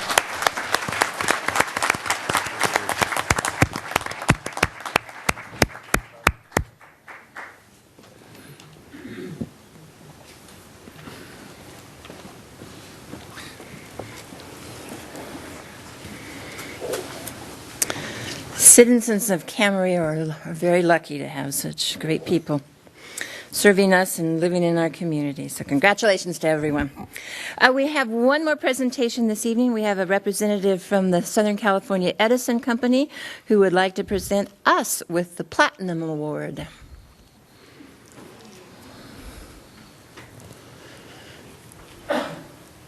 And if you two would just state your name for the record, because we do tape all of this, and people at home know who you are. Irfan Parak. Paul Barnett. Welcome. Mayor McDonald, respected council members, and members of the community. My name is Irfan Parak. I'm a program manager with Southern California Edison in our local government partnerships team. Joining me, as we said, is Paul Barnett. He's the account manager from Southern California Edison for the city of Camarillo.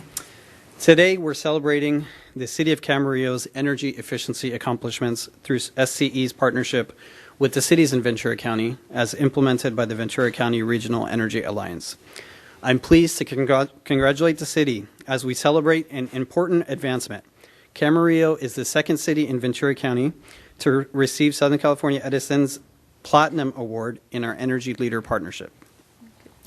As a nation's leader in energy efficiency, SCE appreciates the efforts of leading cities and communities in our territory who participate in our programs and work with us to save energy and costs and help the environment.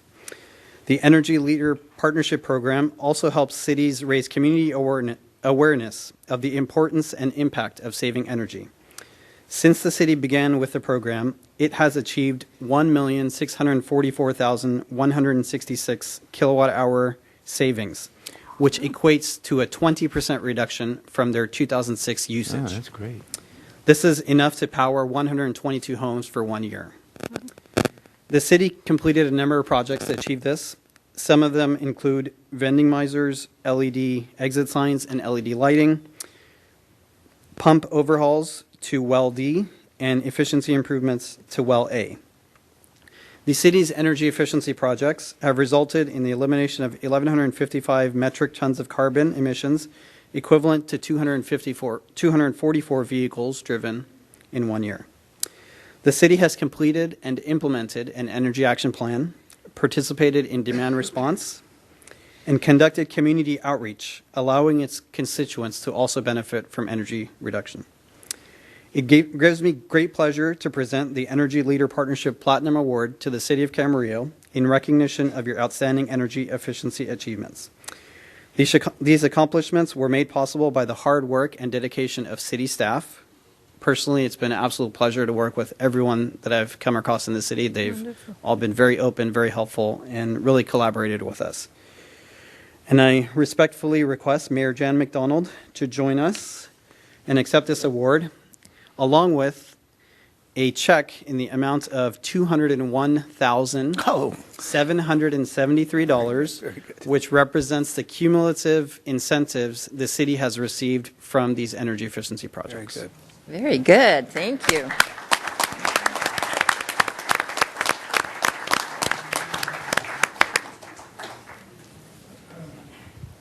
Wow. Thank you so much for coming. We appreciate the award. We really appreciate the check. Shows that good work does pay off. So thank you so much. We really do appreciate it.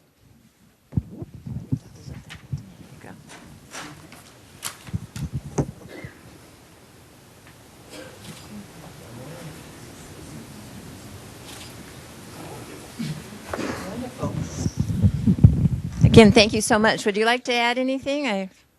Yes? I mean, everyone that comes up here tonight has to talk. I see a pattern here. No, I'd just like to say thank you to the City of Camarillo staff. Everyone's been a real pleasure to work with over the past. I've been the account manager for about a year now, and just enjoy working with the staff at City of Camarillo. And congratulations to all the recipients for law enforcement. It's a real honor to be here with you. Again, thank you so much, and for being a partner with us to serve our community, and you're great to work with as well, so we certainly do appreciate that. City Council, anything you'd like to add?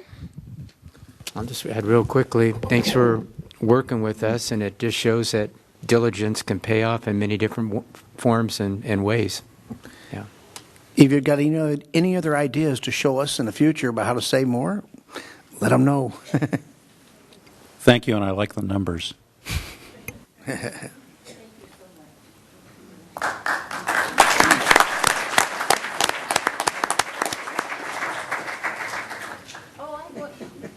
Yeah. Taking Marma. Thank you so much. Thank you. I'll stop up at the ATM. Oh, okay. That's beautiful. Thank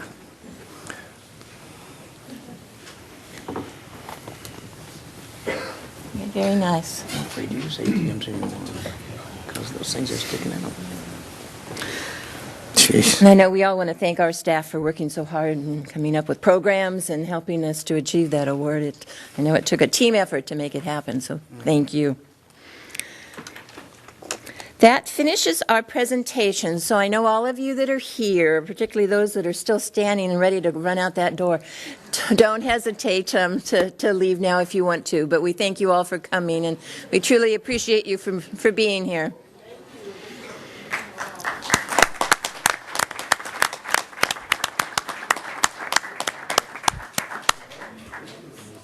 Well, that helped. Cleared off the room. Yeah, it sure did. Jan, somebody left the jacket. Do you want to? Oh, but there's a jacket on a chair in here before everyone gets out the door. So you got it. So thank you. They've been back. Thank you so much for all of you for coming. Okay, the next item on the agenda is public comment, and I do have speaker sheets. The majority of them are on one topic, so we'll take those all at once, but we have two other speakers who have other items they would like to address the council on. Under public comment, this is the time when the public can address the council on items not on the agenda. You're given 3 minutes to basically talk about whatever you would like. You have a clock, I have a clock, so that we can see the time. It starts to count down. When it gets down to a minute, it does turn yellow to let you know to wrap up. And we ask that when you come forward that you state your name for the record. One of the rules that we have around here is that we ask that people don't clap, boo, hiss, whatever, because we want everyone to feel comfortable addressing the council, and not oftentimes people don't always disagree with each other. So we'd appreciate if you'd follow that courtesy rule. And so with that, let's move on. Our first speaker tonight is Matthew Lorimer. And then after that, Jill Ingram.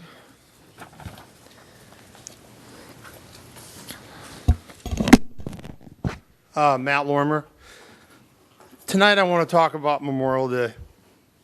Before it was called Memorial Day, it was called Decoration Day, and it was to honor the loss of Union soldiers, Confederate soldiers.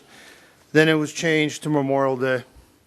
You know, Memorial Day is really important, and what's happened in the past and what we've seen is people think it's about mattresses, about going to a car dealership, about shopping. It's about honoring the people that gave their lives for this country. And there's men, there's women, sons, daughters, children. There's no greater sacrifice than to give your life for your country. And we have the freedoms today to come and speak here. You can speak wherever you want in America, and you have that right. In other parts of the world, you can be put in prison, you can be executed, and a lot of horrible things. But in this country, it's really important that we take the time, and I hope if you have children, you'll take a couple minutes. I know the world is moving quick on your phones, but to take a couple minutes and remind people that there are memorial services. Take the time to bring your child. Take a couple minutes, maybe on Monday, if you don't want to show up at an event, just to say thank you. Or if you see veterans out there, there's no greater sacrifice, I got to tell you. For the last couple of years, I talked to different people, and sometimes we forget to thank veterans in this country. It's really important, especially today, what we see going around the world. We're really lucky. We live next to a military base. We got a lot of veterans. You don't have to say thank you just to the people at the cemetery. You can say thank you when you meet them in public, when you see them in uniform, when you see them on the stickers on their cars, no matter who they are. So tonight, I'd ask the City Council in closing this ceremony that you honor the veterans of this country, no matter what they've served, no matter where they've been in the world, no matter if you agree with the war or not agree with the war. The fact is they gave their lives for this country, and it's real important to say thank you. So thank you for the veterans, thank you to the City Council, and thank you for the people at home. Thank you, Matt. Whoops, no clapping, remember that. I did it. That was a practice. Jill Ingram. Greetings to the mayor, all the city council, the attorney, and the staff, and gratitude for all the help that you afford me. I had concern and trepidation about the desalination plant and the water shortage, the drought. It's ubiquitous in the world. It's not just a California issue. I have friends that live in Arizona, and there's always issues and situations. So I am utterly blessed and grateful to be in touch with Jean-Michel Cousteau, Ocean Futures in Santa Barbara, and I am privileged to be able to call his lead diver, Holly, from time to time, and I said, Holly, because she's very knowledgeable. She's a marine biologist. She's a teacher. She dives with Humboldt squid. She is a pioneering woman. So I said, Holly, they're proposing this issue over here to desalinate water, and I wanted to know if you had an opinion on the environmental impact of the area and what it would incur. And so she was kind enough, I got it today in the mail, this two-page article, both sides, that was written in 2015. And it's a culmination of many different areas trying this process and what had happened. And the conclusion that they came to is It is not cost effective, for one thing. The outlay of money far exceeds the amount of fresh water produced. The amount of ocean water to get fresh is like 2 to 1, and then the surplus brine, which is put back into the environment, they've not conclusively decided, you know, yay or nay, but too much brine is not even good in the ocean, and then there is collateral damage. When they suck up the water to purify it and whatnot, marine life is harmed. Very often in an area of estuary, you have you know, little things that are growing, zooplankton, phytoplankton. This is what nourishes the whole food chain down the line. And so the conclusion is conservation, good conservation, far exceeds, for all different reasons that I've mentioned previously. The good conservation would override the benefit factor of desalination in our community. And I can only say thank you, everybody, for listening. And I'm not trying to boast, but knowing Jean-Michel Cousteau, not that we have coffee together, but he's the son of one of my earliest heroes in my life. And when you hear scuba, Jacques Cousteau invented that self-contained underwater breathing apparatus.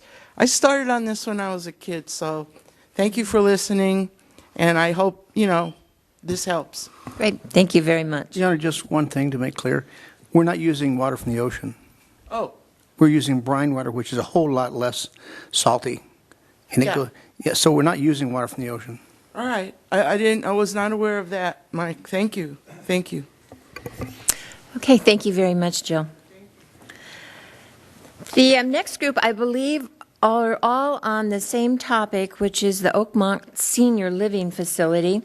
I do need to let you all know that this item is not on the agenda. You probably all know that. But because it's not, we can't respond and we can't take action, but we will certainly listen to all of you, and you all have that opportunity to address us.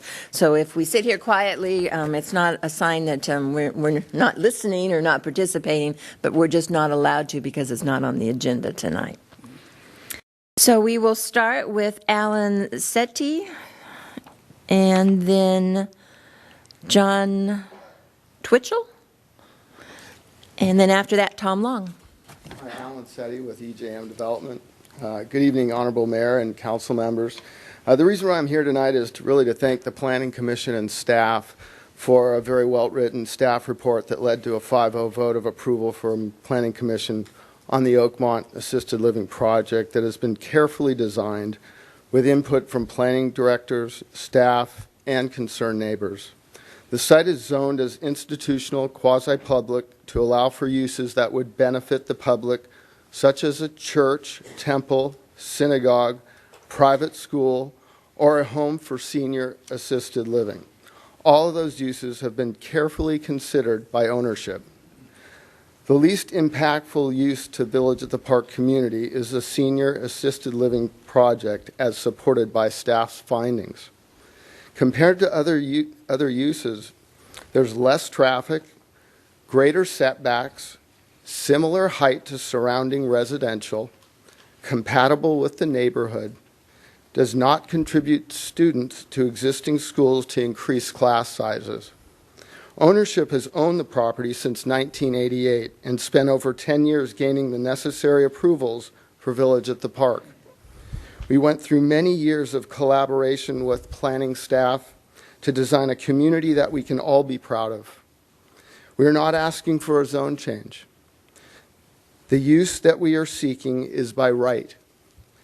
In the event an appeal is filed and the item is placed on the City Council agenda, I want to make it clear that City Council should focus on the facts in the staff report.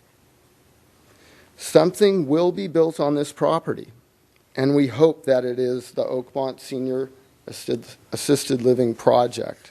Thank you very much for your time. I appreciate it. Thank you. Thank you very much.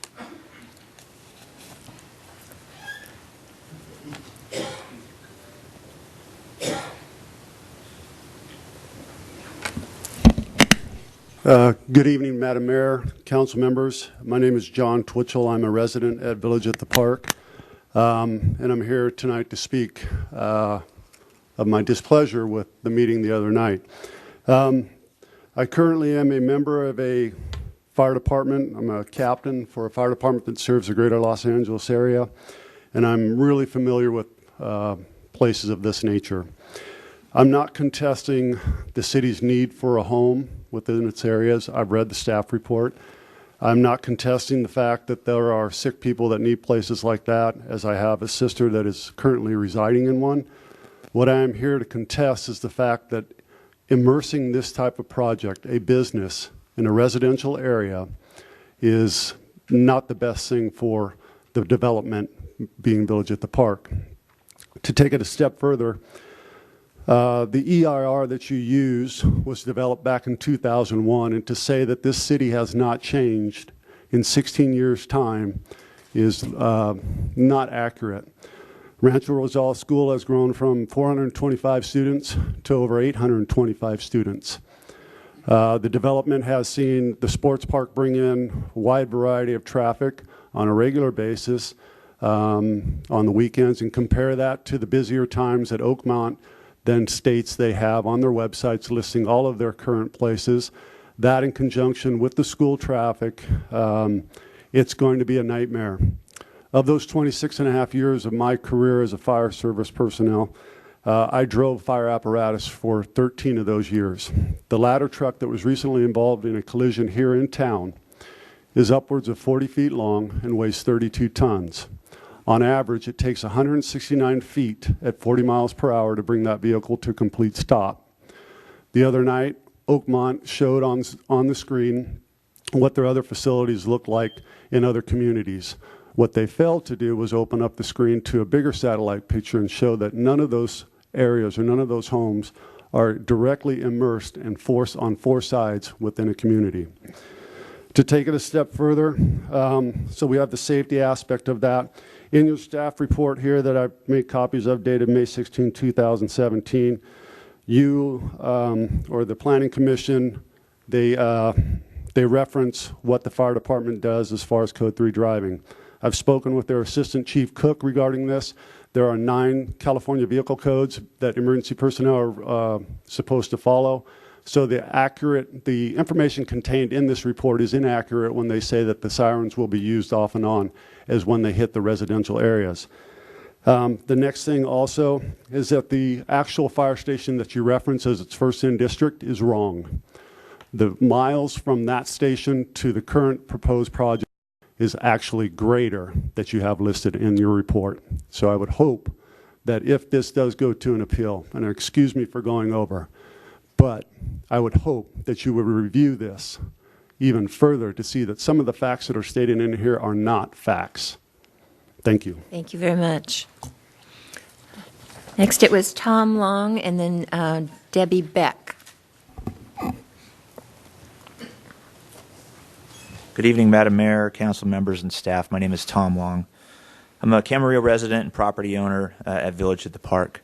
I would just like to put it on record that I'm against the construction of the Oakmont facility slated to be built at Village at the Park due to increased traffic congestion and insufficient parking, reduced property values, increased noise due to sirens, emergency vehicles, and increased visitor traffic, and increased danger to the young children due to the increased traffic flow through Village at the Park, which is just getting more and more busy and more traffic.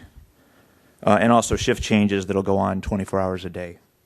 There are plenty of other good locations in Camarillo for this facility that are better suited, that would better facilitate the Oakmont facility. As a property owner and resident of Village at the Park, I'm against this development being built at Village at the Park. I ask you, as our representatives in this city, that you use your authority and ability to stop the development that's slated for Village at the Park. Please support the residents and property owners and taxpayers and voters of Village at the Park. Thank you for your time. Thank you very much.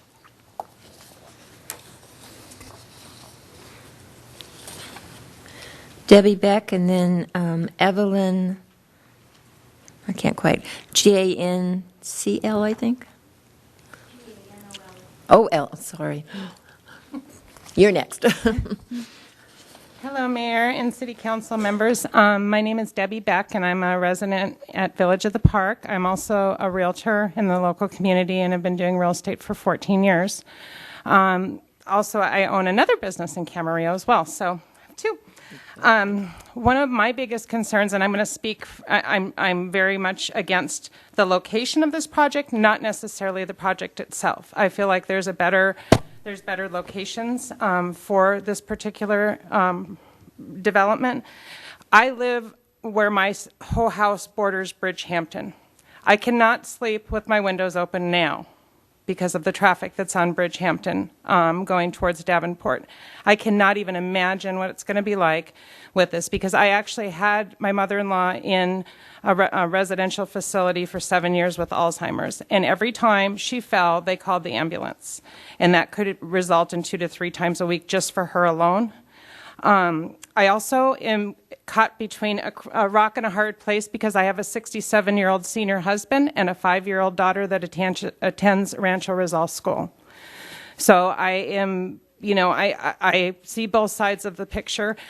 I picked and paid almost $1 million for my home because I wanted to be close to Rancho Rizal. I wanted my daughter to be able to ride her bike, which they were doing as we left tonight with the neighbor kids.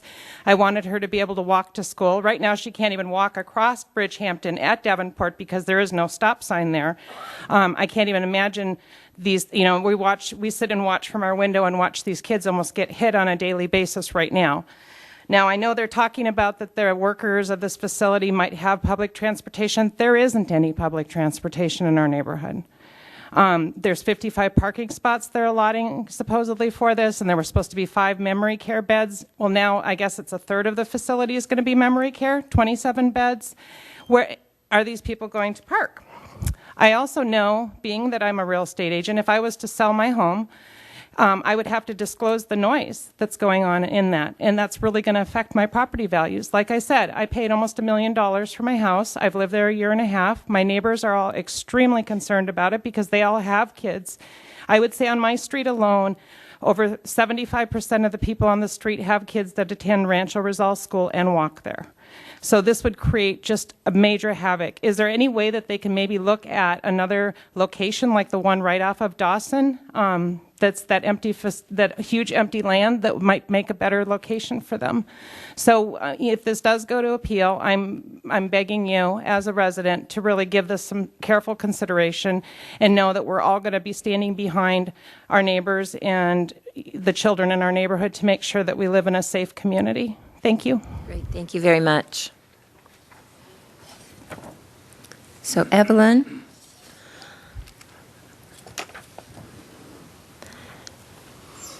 And I'm going to have to spell this last name as well. I think it's an M-A-L-I-W-A-L?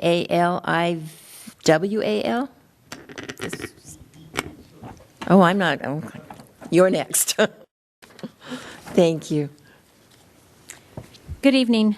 My name is Evelyn Ganal, and I'm here to discuss my kids. Yes, I consider them my kids. All 825 students at Rancho Rizal, the school directly across from the proposed Oakmont Senior Facility. I am a resident of Village of the Park. I'm proud to say that I've been the school crossing guard for the last 2 years. Rancho Rizal is a wonderful school. It just celebrated its 10-year anniversary. Rancho Rizal was awarded the California District Distinguished School Award. Without any question, again, I stress, it's a wonderful school. But the safety of the students and the children is in great jeopardy. I invite each and every one of you to come and spend a couple of days with me to see what I encounter each day when it comes to the traffic congestion that is going on. With the church, a mobile park, the YMCA, 600 new homes that were recently completed, the sports park, and the varying weathering conditions that we go through the entire year, the compounded traffic is at a max. Once again, I stress, safety of the students and the children is the most important factor. No more congestion. We simply do not need it. Safety is number one. Again, these are my kids. I love each and every one of them. Oakmont is a fine facility, but not at this location. I beg you, I implore you to reconsider. Thank you for your time. Thank you very much.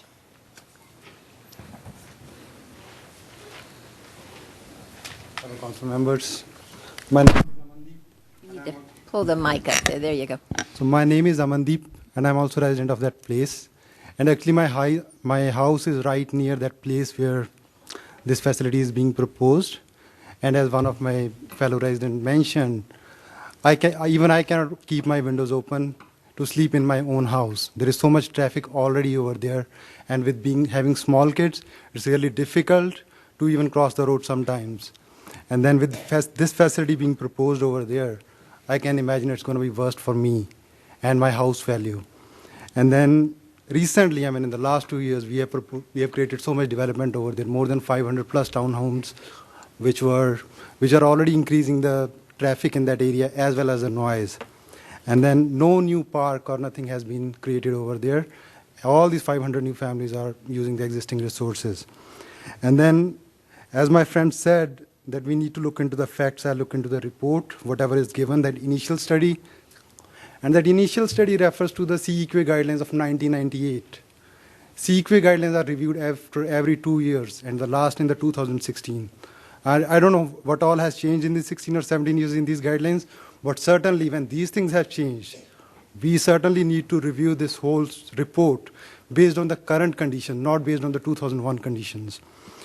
And then other thing is I'm deeply concerned about my kid and the other kids who are going to that school. I mean, the school is right nearby, and we are already seeing the traffic during the peak times. And what happens if there's some emergency vehicle is coming during those times, during the school time, correct? Kids are not aware, correct? They are small kids. We cannot make them understand. It's a primary school. It's not a high or middle school. It's very difficult to handle those kind of situations. And then I even talked to the city planner that how come this is approved. I expressed my protest earlier also. And what he mentioned is, I asked him for the report, current report. They haven't even reviewed this current report, current traffic report in that area. What he referred to is some report which was prepared in 2001. He even consulted the traffic engineer of the city, and they consulted, and they came back to me, it's a 2001 report. If I want, I can get that report. What I'm going to do with this 2001 report?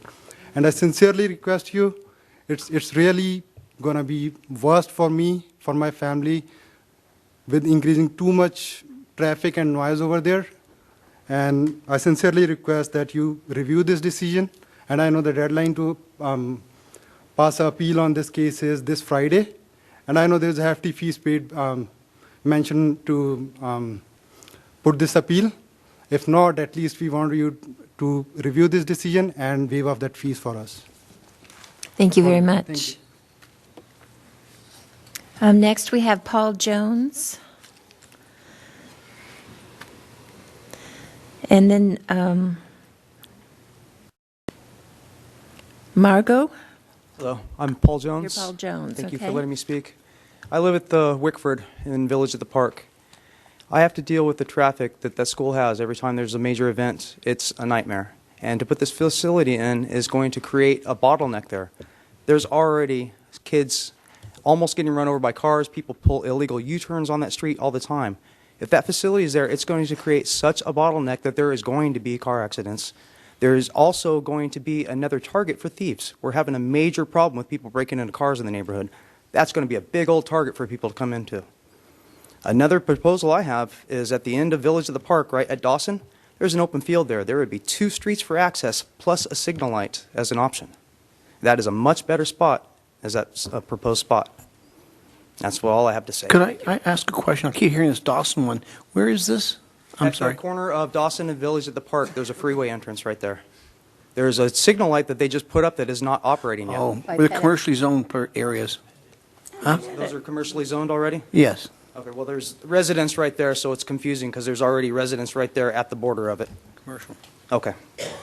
Great, thank you very much. The last name is A-L-O-M-E-R-I? M-E-R-L? Can you pronounce it for me? Sorry about that. It's my grammar school handwriting. My name is Mogeb Alameri. I actually live in the community since they developed it, in 2005. I'm actually here to talk and concern for the safety of the kids and also the quality of life. When I first moved into the community, it was pretty much phase one when they built the community. So I've been there, from day one. My biggest concern, throughout the years that I've lived there is traffic and also safety. I have two boys that are, 10 and 12 years old right now. I'm concerned with them being able to now visit their friends, actually go to the ice cream shop that's a couple of blocks away, go to the pool.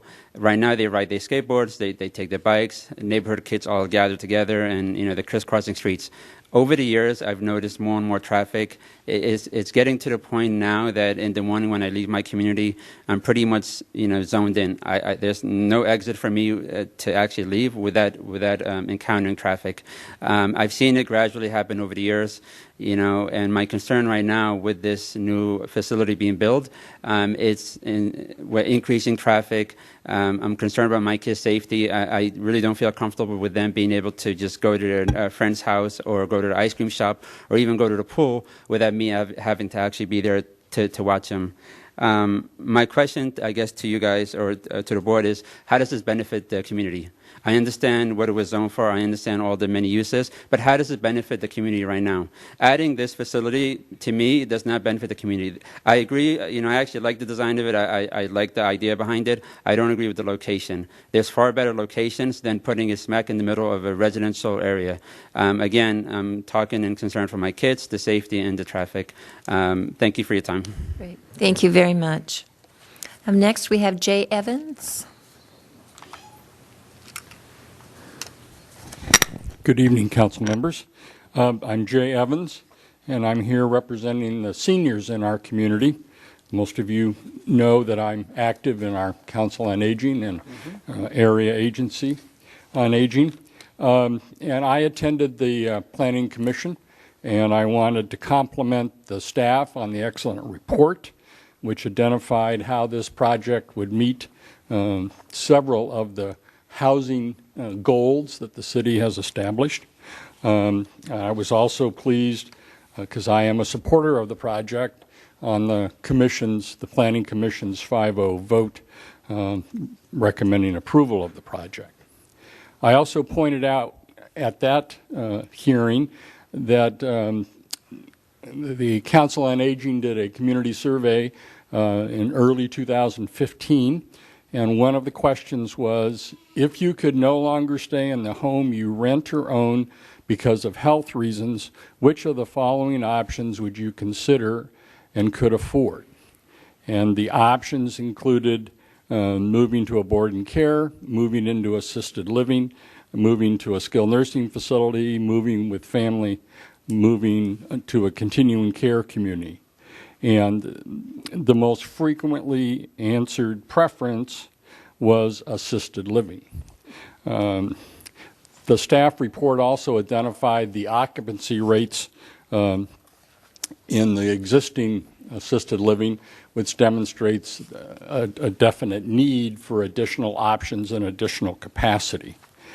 And lastly, though many of the speakers have talked about the proximity of the school as a detriment, I would suggest to you that the proximity of the school and the opportunity for intergenerational programming involving the residents at the assisted living with the students at the school would be a very big benefit to both residents and students.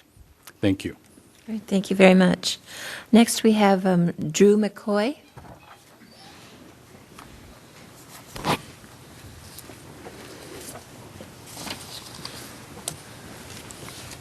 Good evening, Mayor. Thank you for taking the time to listen to us. My name is Andrew McCoy. I'm a resident at Village at the Park. I would like to voice my concern with the Oakmont project. I believe it's a great facility. The city obviously needs that kind of capacity for senior citizens, but it's a location that I have problems with. I have 2 small children. I'm very worried for their safety. The amount of emergency vehicles that will be in and out of the neighborhood is going to be troublesome, to say the least. The Atria location of a senior living center on the corner of Las Posas and Las Posas, I believe last year had 208 emergency response calls last year. Trying to think of that many fire trucks or ambulances going through our neighborhood is pretty worrying to me. I have other concerns, noise, property value, all these other things, but they don't really matter to me more than my children's safety. At the end of the day, that's the only thing I really care about. So while I believe all the zoning regulations were met, the planning report showed that the project should be approved on legal grounds, I beg you guys to take a look at it from a community viewpoint and whether or not it is the right facility in the right place. I understand the legalities of it all are probably top-notch, but that's not really what I care about. Again, the safety of my children. My wife has spoken to many families in the neighborhood. Out of the families she's spoken to, I believe all but one person has signed a petition saying that they do not support it. That's over 150 signatures. So it's obviously something the community does not want in that place. No one is against the center as an idea. Again, it's just a location of it. Thank you for your time. Great, thank you. Can I ask you a quick question? You say you have a petition. Have you submitted that to the city yet? Not yet. Okay, great, thank you. Next, we have Joe Jehowick.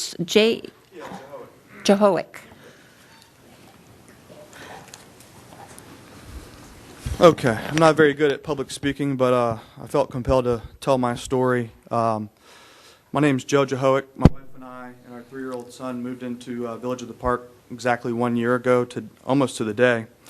And you know, you can plan everything perfectly, but you cannot plan for a child to accidentally walk across the street or be riding their bike, fall off of their bike and into the street, and getting hit by one of the many visitors, emergency vehicles, delivery drivers, cleaning trucks, linen trucks.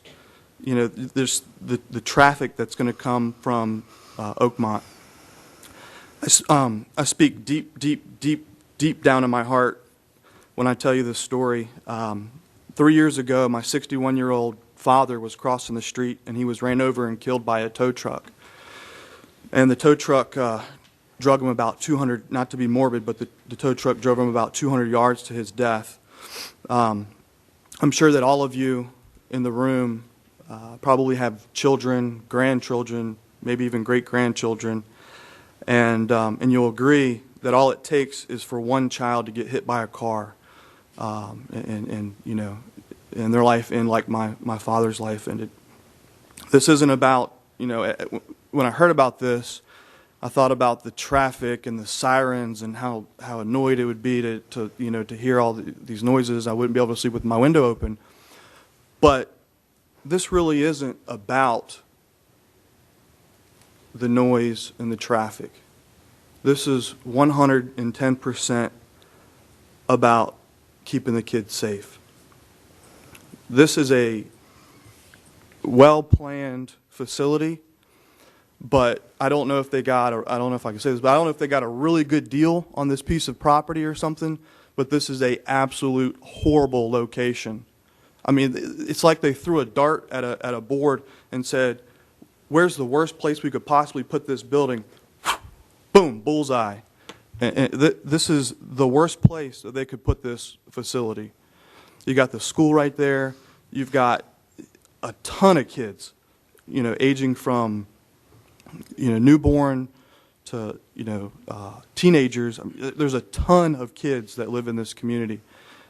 If you go there at 8 o'clock in the morning and at 2 o'clock in the afternoon, you'll see what I'm talking about. Everybody, pretty much their kids ride their bikes, walk to and from school, to and from the pool, to and from the park, to and from the shopping area. A lot of people, and I'm 35 years old, and honestly, I don't even know where a crosswalk is in the neighborhood. I'm constantly just crossing the street because I don't even know where a crossing walk is. So to expect, you know, a young kid to go across, at a crossing walk, that's just, you can't expect that.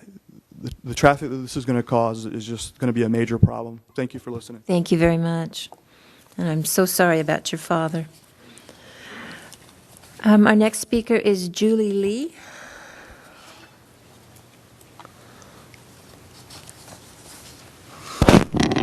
Hi, good evening, Mayor and council members.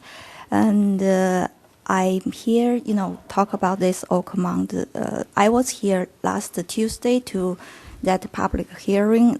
I heard there's 3, but I only participated because I only know that 1 or 2 days before that public hearing. I living on the Fountain Street, which is pretty close to the facility, but I have never get any notice. And when I, ask why, they said the only residents within 300 feet will be noticed about this council. But I think this kind of project will affect not only the residents within 300 feet, because this is, like a lot of residents, they mentioned they'll bring like a traffic, they'll bring like an ambulance. And I think it's quite unfair for other residents cannot be aware of it. At least, we should know about it. That's the first thing I want to address you. Another thing I think that like other people said, this is a great project. I like the project, but I totally agree it's a wrong place. With the aging population, this kind of project is quite important for us. But, I checked with that website. This is totally a business. They charge like $6,000 to $8,000 per bed per month, and I believe they make a chunk of money from it because that company is expanding. Actually, they apply for another facility in Southern Oaks, which is just denied, I think, last Thursday. They are making money, making business based on what? Based on us to sacrifice our quality of life. And most importantly, for the kids. As a mother of 3 children who graduate from, all of them graduate from Rancho Roselle, they are growing up. I'm not worrying about their safety to walk on the street right now, but as a mother, I can feel other mothers, young mothers feeling that, they all worry a lot about their young kids. They are playing, go to school and playing on the street. You can see a lot of young kids over there. When I drive through our community, I was really cautious because you never know. Sometimes a ball coming out and a kid coming out, right? So this kind of facility will bring a lot of dangers for our kids. So I really, as a mother of 3 children, I really concerned about this. Thank you. Great. Thank you all. Thank you very much. Next, we have Warren Gerstner.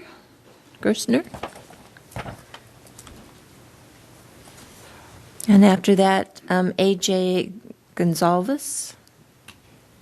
Good evening. Thank you for hearing me. My name is Warren Gerstner. I'm a resident and homeowner in the Village at the Park community, and I'm also opposing the Oakmont living facility.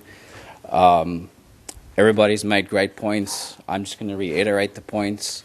I'm a homeowner. I'm not a professional. I'm just concerned about my community. Oakmont, this is a huge corporation. They've got lots of money. They've spent a lot of money on getting everything together, and we have hardly been notified. The gentleman mentioned earlier that they've been working on this for a while. The community is only finding out now. We're trying to spread the word, and I just don't think it's fair. I think if everyone got notified about the same time that this planning started, maybe everybody could have heard that we don't feel that this is a great location for the facility. It's a great facility, all of the above, but you can plan until you're blue in the face. We really never know how things are going to turn out. Being right across the street from a school, It just doesn't make logical sense to me. Mayor McDonald, all of the council members, you guys are here to represent us. We are not lawyers, we are homeowners. I urge you to reassess all of the reports. There's been conflicting information. I just urge you to reassess the entire situation, and so that a good decision can be made for our children. Thank you. Thank you very much.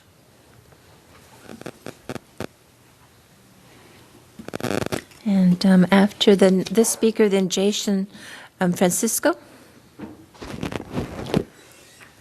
My name is AJ Gonzalez. I live in Bristol Park Court, right behind where the Walkman facility will come in.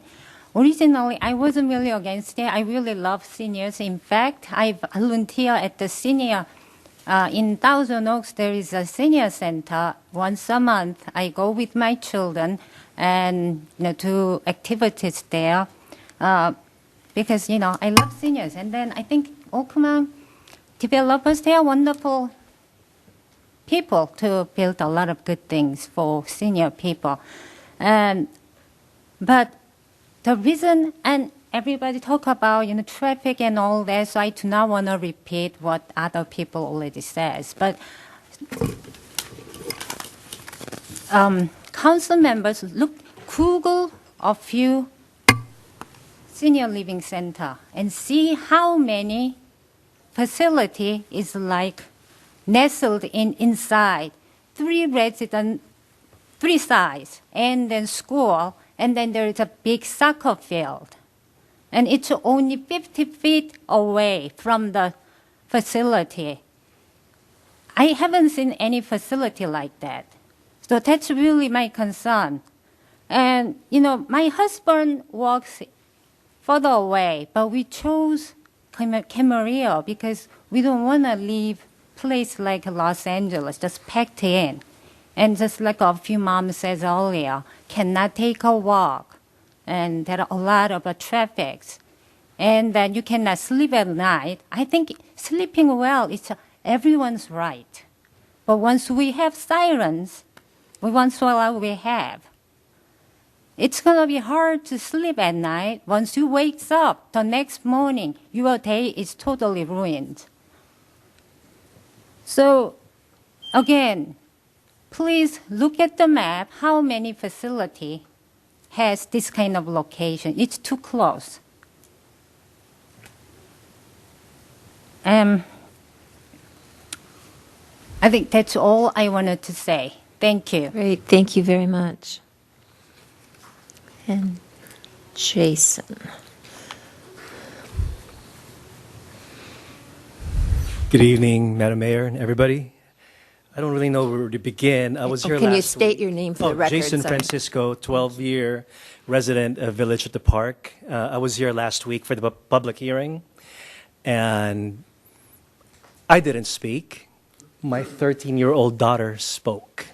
And after hearing the 5-0 decision, I felt compelled to be up here tonight. So far, probably 10, 12 of us have spoken. None of us have said anything negatively about the Oakmont facility being, it's a good, the building is good and everything as far as the inside of it. They showed us beautiful pictures. None of us are contesting that. I think you're seeing a theme, location, location, location. And when do we hear that? When you're shopping for real estate, right? Location, location, location. So I ask myself, why would Oakmont want to be living or putting their property right at the heart of Village at the Park? I would like to think, after living at Village at the Park for the past 12 years, that people still think of our community as a beautiful community. If I had someone living in a senior living facility at Village at the Park, I would feel like, okay, my mom and dad will be safe because it's a safe community. That's from a business standpoint. But think of yourself. I think it was Mr. Morgan who asked, where is this empty lot? I don't even know, to be perfectly honest with you, and I'm so glad Evelyn asked, to please come and spend a couple of days with her. I don't know how many of you, I'm not even going to ask with a show of hands, I'm not even going to ask how many of you have driven at 7:30. Thank you, Mr. Morgan. It looks like you have, and that's great, but it's a circus. And I thought maybe it's only 10 months out of the year. It's not. There's summer school, there's that sports park, and bottom line, the noise, the traffic, the safety. What if accidents happen during these very peak hours? They talked about their employees will be biking to school. I have an office on Flynn Road, directly across from where I live. This is my house, Madam Mayor. This is my house. Oakmont is right where you are. I am right there on Fountain Street.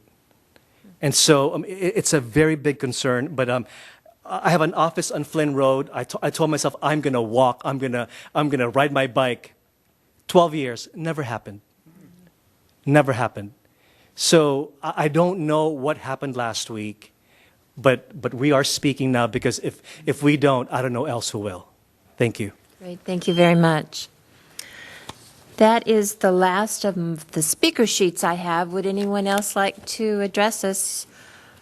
I'll take a moment and quickly read. We have 4 comment sheets, and I'll read the comments to the council. So if anyone else would like to speak to us, you can.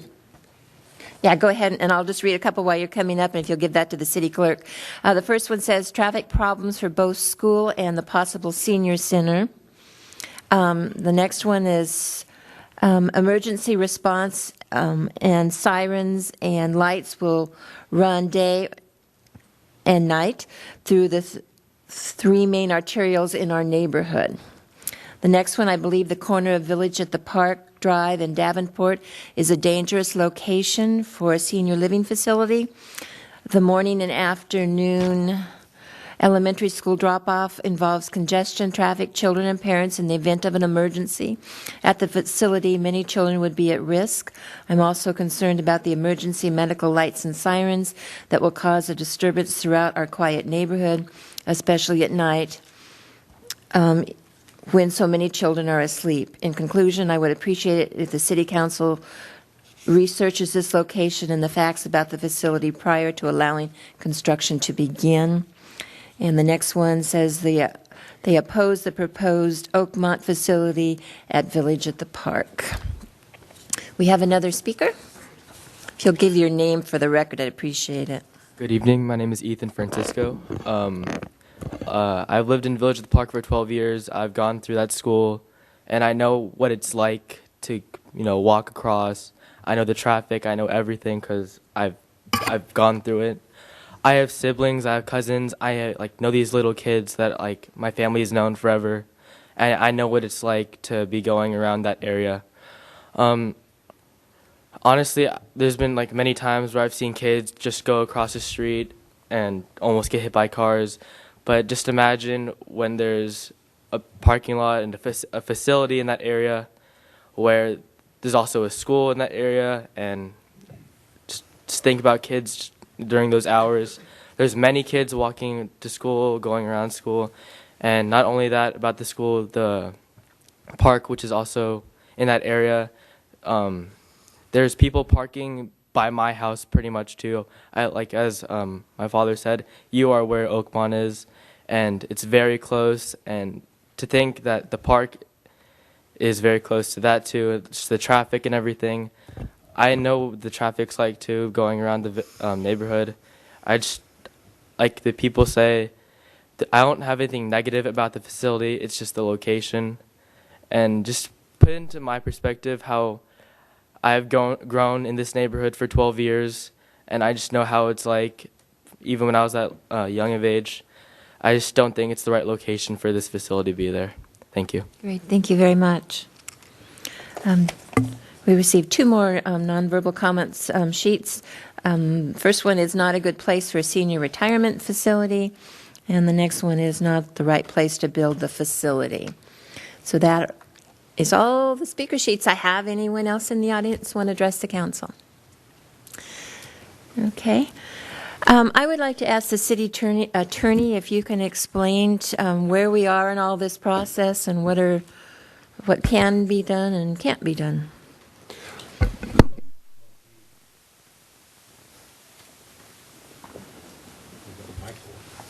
There we go. The Planning Commission decision was on May 16th, and that decision will be final as of 5 p.m. this Friday under the city's municipal code. And that would be the deadline to file an appeal. So if there is no appeal filed by 5 p.m. on Friday, then the Planning Commission's decision is final.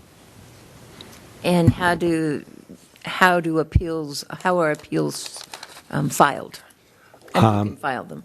I believe, are they filed with the city clerk's office? Yeah, they can be filed either with the city clerk's office or with the community development department. So if a member of the public wants to appeal it, is there a form to fill out? Yeah, yes, there is. And there's a fee involved? Yes, the fee is $2,168. And is that refundable, non-refundable? No, it's non-refundable. Okay. And is there any other method of having an appeal on this issue?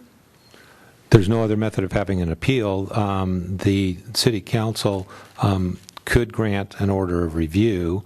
In order to do that, that would have to happen before Friday at 5 p.m. It could not be done tonight because it's not on the agenda.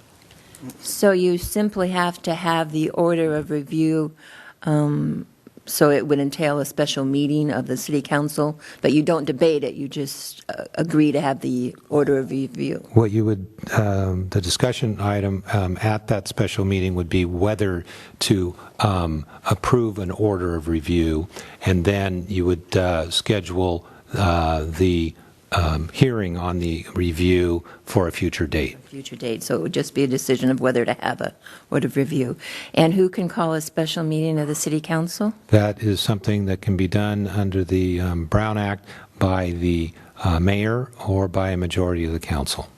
And does it have to be done, can it be done at this meeting? Does it have to be done in another method? How does that have to be done? It could be done at this meeting or any other time. There's no prohibition against when it is set.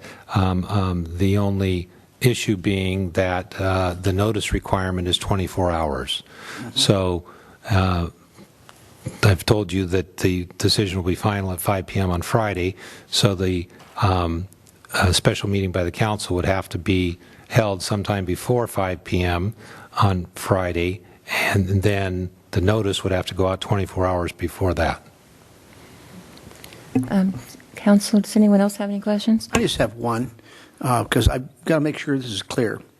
That piece of property, when it was zoned, when this community was planned, I was one of those that helped pass that thing.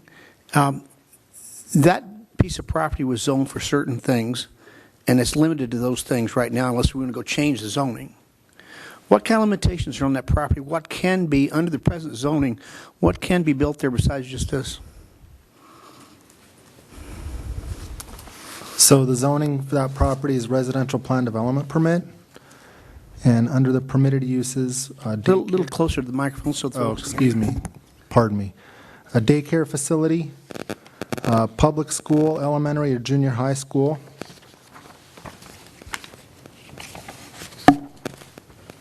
fire station, public building, or facilities of federal, state, county, and city agencies, churches, commercial recreation centers consisting of either a combination of tennis, golf, swim clubs, including restaurants, pro shops open to the public or private, designed as either part of or as a separate usage in a residential area, and philanthropic or charitable institutions such as a Moose Lodge or a Lions Club, public utility buildings and structures, rest, convalescent, and nursing homes, and homes for the aged or assisted living facilities. So those, under the present zoning, those are the things that can go in then legally? Yes, they're either permitted or by right or permitted with a residential plan development permit subject to the review and approval by the Planning Commission as a design review application. Well, I'm going to make a comment, and as mayor, I'm going to do this. While I respect and appreciate the hard work of the city, our planning commission, I think this is a case where the city council, our community deserves the city council to look at this and to at least review it. And so with that, I would ask that we schedule a special meeting of the city council to take up the issue of whether to have an order of review. So that needs to take place by Friday at 5. So I believe I have the authority to do that, correct? Yes, you do. I do want to mention one thing. In terms of the appeal fee, under the Municipal Code Section 1.14010, it says that notwithstanding any other provision of this code, whenever an appeal is taken pursuant to the provisions and the resulting decision on the appeal is in favor of the appealing party shall recover from the city its filing fees paid with respect to the appeal. So I wanted to make that clear that if there's a $2,000 number, I didn't catch the exact amount, but if that were paid and then the appeal were successful, that amount would be refunded. So it's refundable if the appeal is held. But if the council agrees to hear it, then there is no fee involved, and the community can participate in that. It's just a matter of setting a time. Can I make a... Correct me if I'm wrong, with all due respect, I just want to make sure that our policies are being followed here. Have there been other instances in the city where there's been an appeal and they have paid the filing fee? Is there other examples of that in previous years? Yes. There has. There's been at least one. So how do we remain consistent with that? In other words, there's been other, appeals here. They've gone by the policy that the city has in place. And if we were to not follow that, which we have the right to do, I totally understand that. I'm just trying to be consistent here. How do we go about that policy and not have it amended? Maybe we should amend it. I don't know. I'm just trying to say, okay, somebody comes to any of us and says, look, I appealed this. I paid the filing fee.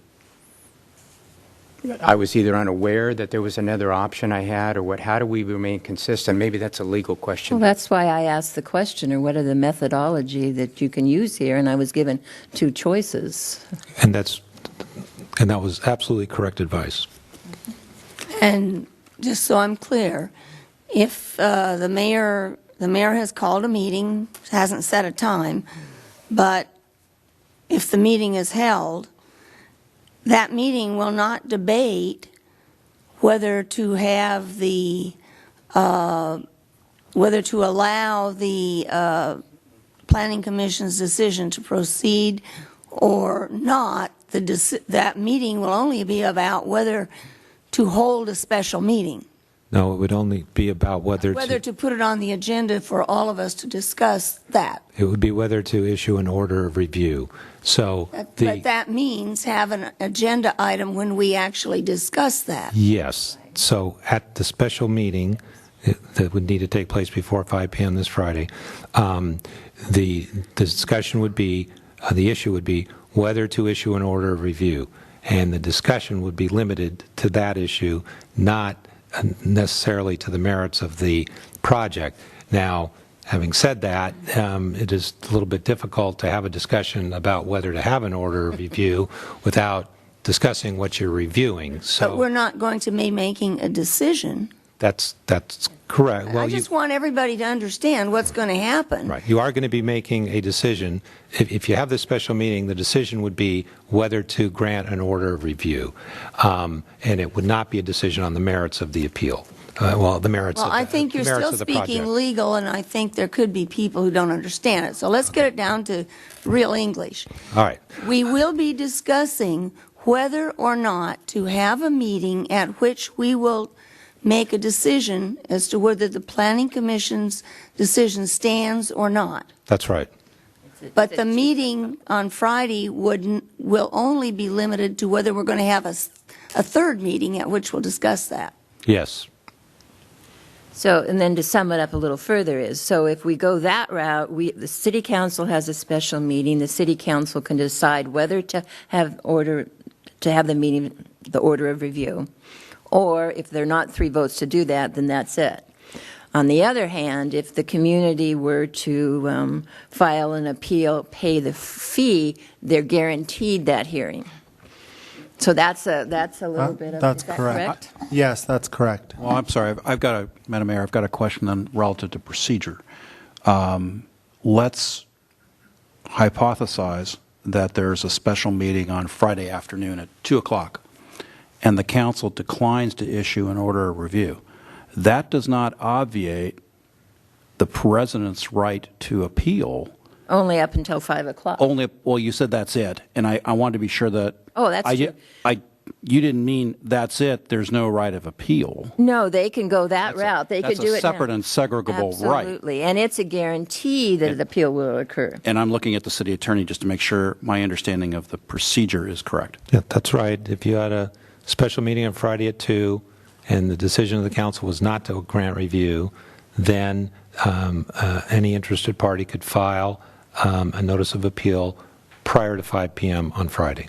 I thought you said it had to be in 24 hours before 5 p.m. No, what has to happen 24 hours in advance of the special meeting is that the notice of the special meeting must be posted. So there's 2 separate tracks. One that a resident, anyone can do, that's filing the fee and asking for an appeal. So by 5 o'clock on Friday. So that's one track. The city council has another track where we can hold a special meeting which requires a 24-hour notice. So the notice would go out in the morning. We'd have the meeting on Friday.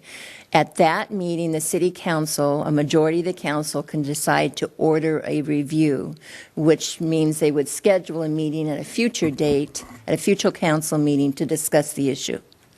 Now, I don't know if he can, Jan, we got a He needs dialogue to going come here. before. Bring him up here if you're going to. Well, I don't want to get into a big debate about it, but why don't you come up to the mic so we can answer your questions.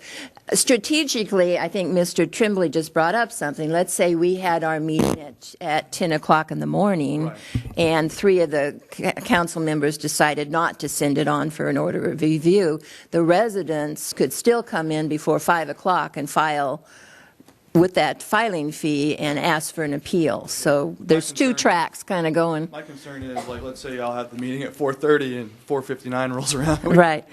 Well, I will ask the city council to meet at 10 o'clock Friday morning. That's the date that I would like to propose. That would give us the morning, that would give the residents the afternoon. I don't know how it's going to end up. From my perspective, I think I just would like to have the meeting and let the council have the opportunity. Excuse me, Madam Mayor, just for a matter of logistics and checking with the clerk's office and with the community development director, although on the surface I support a 10 o'clock meeting because we'll already have 2 council members here because of an economic development committee meeting. I'm anticipating that the Planning Commission's full packet would be published with that order of review staff report from Joe. So that means tomorrow morning we've got to be able to pull together that staff report and have that thing published before 10 a.m. Actually, what has to happen is that the notice of the meeting has to go out by 10 o'clock. The agenda report itself could come slightly after that, but it would have to. You don't want it coming too close to the meeting itself, but there would be a little flexibility on the agenda report itself. Okay. We have a. Can you come back up? We can't hear you when you're out there. And normally we don't do this because we've kind of opened it up. So. So in case the meeting happens, let's say 2 o'clock, whatever time we get the decision, and then we have like 2 or 3 hours to appeal against it, is there a provision on that deadline for the Friday 5 p.m. can be extended? No. I don't think so. I'll let the city attorney answer that, but I don't believe so. Well, let me check. Let the city attorney answer that. I don't see there's any opportunity to extend. So the answer is no. So that's why I'm asking for the 10 o'clock time, which we would be done in the morning. Madam Mayor, we're going to need to push that to 11 o'clock. We have a bond signing at 10 o'clock, which requires your presence, Madam Mayor, mine, and the finance director. And that will take us half hour? 1 hour. I write faster than that. Some of us don't, Madam Mayor. I have to read them all, is that what you're telling me? Okay, 11 o'clock. And we can't switch and we can't do the bond signing afterwards because we've got our consultants coming up? Okay. Another quick, I just wanted to clarify. So, Go ahead. if you decide to issue the review, then we don't need to do the appeal, correct? Correct. Mr. Tremblay? Madam Mayor, my calendar is not here at the dais, and I really don't know what, not that it matters. If you call a special meeting, you call a special meeting, but I don't know right now about my availability. I'd like to request a brief 2-minute recess so I can go get my calendar. Absolutely. And sorry, I'm living my calendar day by day here. I'm sorry, I certainly understand. Not that it matters for purposes of calling a meeting. If you call a meeting, you call a meeting. Well, I prefer to have a meeting where we all can be there. Your Honor, I also have a problem because I'm going to see my grandkids this next 4 days, and I'm not missing that. This has been planned for a long time. It's out of the area, so I will not be here. Okay. Well, then, Mr. Tremblay, would you mind getting your calendar then, and we'll take a 2-minute recess while you run in there and get your calendar.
Starting down there, Mr. Kildee and Mrs. Craven, are you available Friday morning? At what time?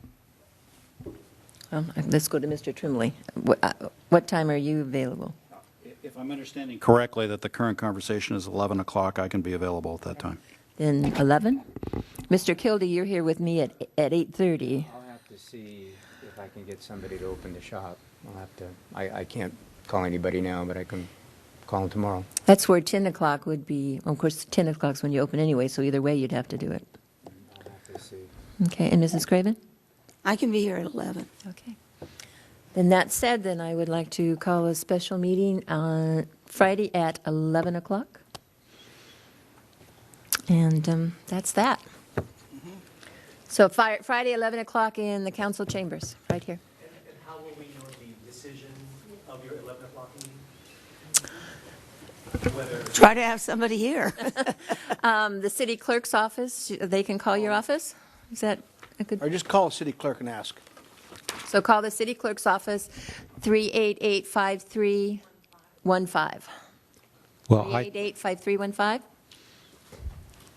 I could add to that that the decision will be made by the council at that meeting. So if you were really interested and wanted to be here at that meeting, you would hear the decision from the council. But if you can't be here, then I would say call the city clerk's office after 12 o'clock. It's going to be televised, isn't it? I don't think we usually televise special meetings, do Call we? the city clerk. clerk's office is I don't. What is the practice on that? Do we televise special meetings? Do we? Sure. Okay, well, then there's that answer.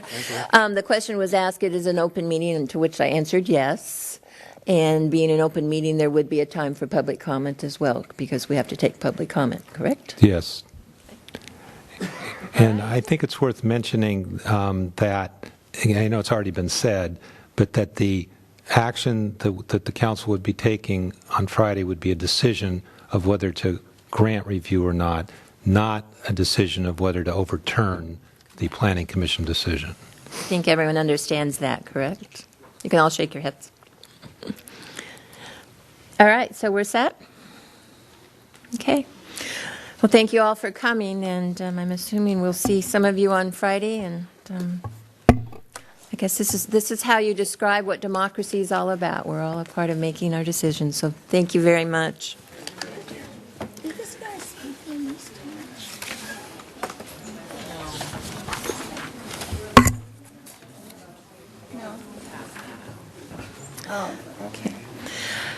We have just, I believe the only item left on our agenda is back to informational items. Am I correct?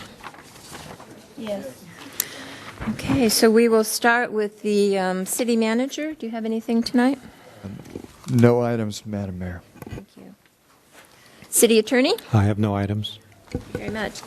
City council, so we start with Mr. Kildee tonight. You're not on. Attended 2 meetings of VRSD, and this morning with Mr. Tremblay on a Streets and Transportation Committee meeting, and that's all I have. Great, thank you. Mrs. Craven? I attended a Fox Canyon Groundwater Management Authority meeting this afternoon. Very interesting meeting, the most lively conversation I've ever heard among board members. Anyway, nothing was accomplished. They were all reports, but there was quite a bit of discussion and argument about the reports. I also would like to ask that our policy on legislation or the legislative platform, whatever the policy name is, go back to the policy committee for another look. When we adopted this policy a few years ago, we thought it would help with timeliness, and it hasn't. We, because of the timing of the committee meetings and everything, we just are still at a process where the city manager is having to just guess as to what our excuse me, what our vote is going to be when these items get to us, and having to send letters prior, stating a position prior to the council seeing the items. So I'd like to have it looked at because of the timing. If that's okay, can we refer that to the policy committee? I see the city manager writing it down. So. Anything else? That's it. Mr. Morgan. Well, I had quite a few. First of all, legislative committee that Charlotte and I sat on, you got that tonight, so we went through that. I also was on the Vietnam ad hoc committee meeting discussing what we're going to be doing on our next event, which will be Monday, Memorial Day. At that time, there's a special emphasis on Vietnam, veterans. Then I went to, without getting any further, I went to the California Contract Cities with come on, Mr. Tremblay here, in Indian Wells. And we both went to several different ones so we could pick up different information. Some we were together, some we weren't. I picked up several, but two that I really paid attention to was drought. One was drought, and that was put on by MWD. They made some mistakes. And what they said about how if something did happen, they could patch it up in 6 months. Well, I raised my hand, and I got 3 people later said, Mike, that was a good question. They didn't answer your question. Because I said, what options do you have for if it does break?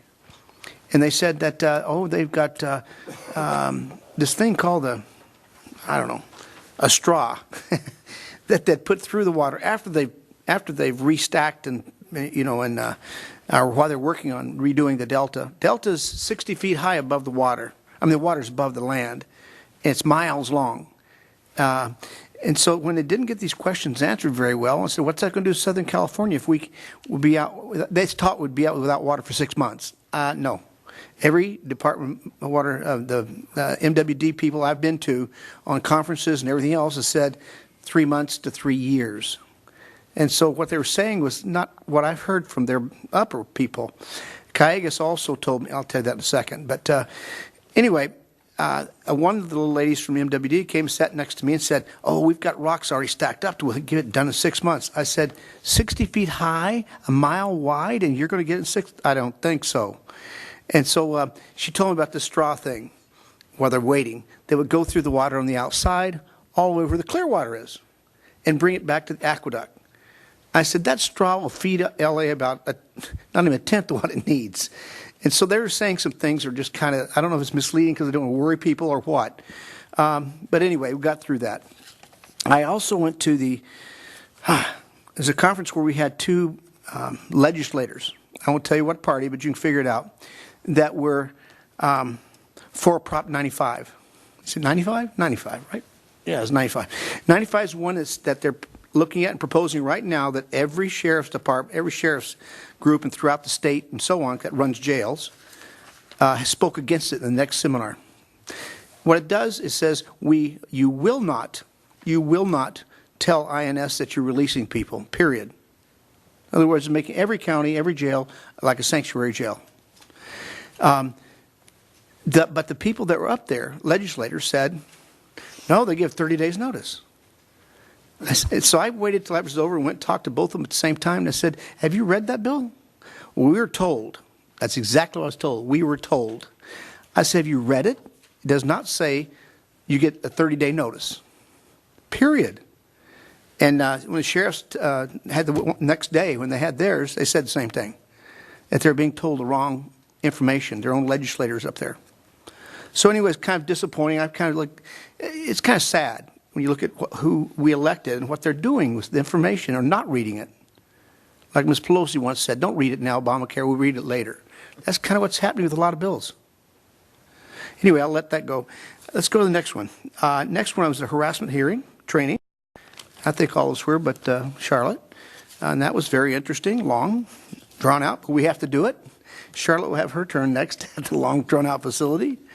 Then we had a Waterwise breakfast over here in Thousand Oaks for the AWA, and that's where the lady from Callegas that did the speech, made the presentation, had a beautiful, you guys should see this. I mean, I'm hoping we can bring her here and let her do it for us. She said she would.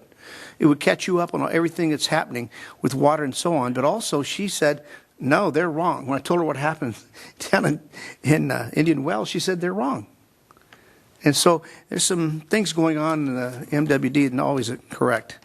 I was at the seniors, and I was there when Jan made her speech. She did a very good job of providing information that they all seemed to appreciate. So I think it was a very good presentation. Went to the Educator of the Month at Camarillo High School. Educator of the Month was really a neat guy. He's been there a long time. Nice guy, and the people there, I think all of them liked him. All the teachers did. But it was a good presentation, and we made ourselves clear that how much we appreciated our teachers. That's it. Great, thank you very much. Mr. Tremblay. Thanks, Madam Mayor. So 5 things, since the 5 activities since the May 10th council meeting. I attended, together with Mr. Morgan, the California Contract Cities Conference on May 12 and 13. I thought that the intellectual and pragmatic content, I didn't quite know what to expect because this is not the League of Cities, this is the Association of Contract Cities, but I thought the intellectual and pragmatic content was good. There were 5 specific presentations that I went to that I can hardly wait to talk to our city manager and senior staff about. Digital innovation by cities in terms of the use of social media. Secondly, cities improving on their constituent communications in terms of engagement and transparency and getting information out to constituents. Thirdly, on marijuana regulation and policy issues relative to marijuana regulation. Of course, we all know we're going to have to deal with that issue later this year in terms of Prop 64 implementation. Next, financial forecasting and pension liability issues, some very specific financial data. And actually, at our study session this evening was actually timely because we were looking at the use of a pension stabilization or a Section 115 trust for that. And then finally, a session by the Los Angeles County Sheriff's Department and the Association of District Attorneys for Los Angeles on the impacts, the public safety impacts of AB 109 and Props 47 and 57 respectively. And that was, and I will simply say that was an eye-opener, and I look forward to speaking about that at the council level in the future. So that's number one. Number two, the mayor and I toured the pending construction project at St. John's Pleasant Valley Hospital on May 19th. On that same day, we attended a Chamber of Commerce business luncheon where Sheriff Dean spoke, among other things, on SB 54, on the immigration bill. That I think Mr. Morgan was referring to. I did the AB 1661 sexual harassment training on May 16th. And then finally today, with Mr. Kildee as our chair, we had a Streets and Transportation Committee meeting. Two other things if I can end up. I was privileged yesterday. I don't know why anyone would ask me to judge an arts exhibition because I don't really have an arts gene in my body. I depend on my wife Kathy and our daughter for that. But I was asked to take part as one of the judges in a student art competition at Santa Rosa Technology Magnet School. I will simply say they're wonderful artwork from primary grades through middle school. And my understanding is that the winners of that competition will be on display at Camarillo Library for the first week of June, so I wanted to give that a shout out.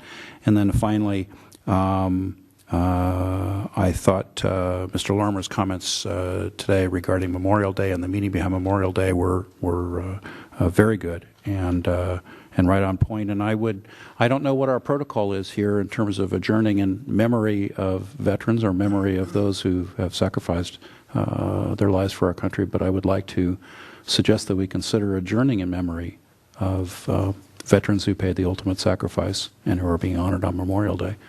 Thank you. Thank you very much. Well, we can certainly do that and have it reflected in the minutes.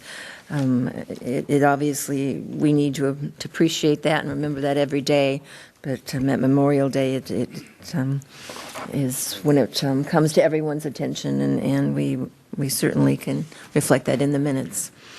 I would, speaking of that, like to remind everyone, Mr. Morgan mentioned it, that on Memorial Day, and I believe it's 11 o'clock, tell me if I'm wrong, at Conejo Mountain, there will be the service. The city is a participant in that, more than normal, being as part of the Vietnam recognition that's going on for 3 years, right? Is that correct? It's a 3-year program, and so we are in our second year.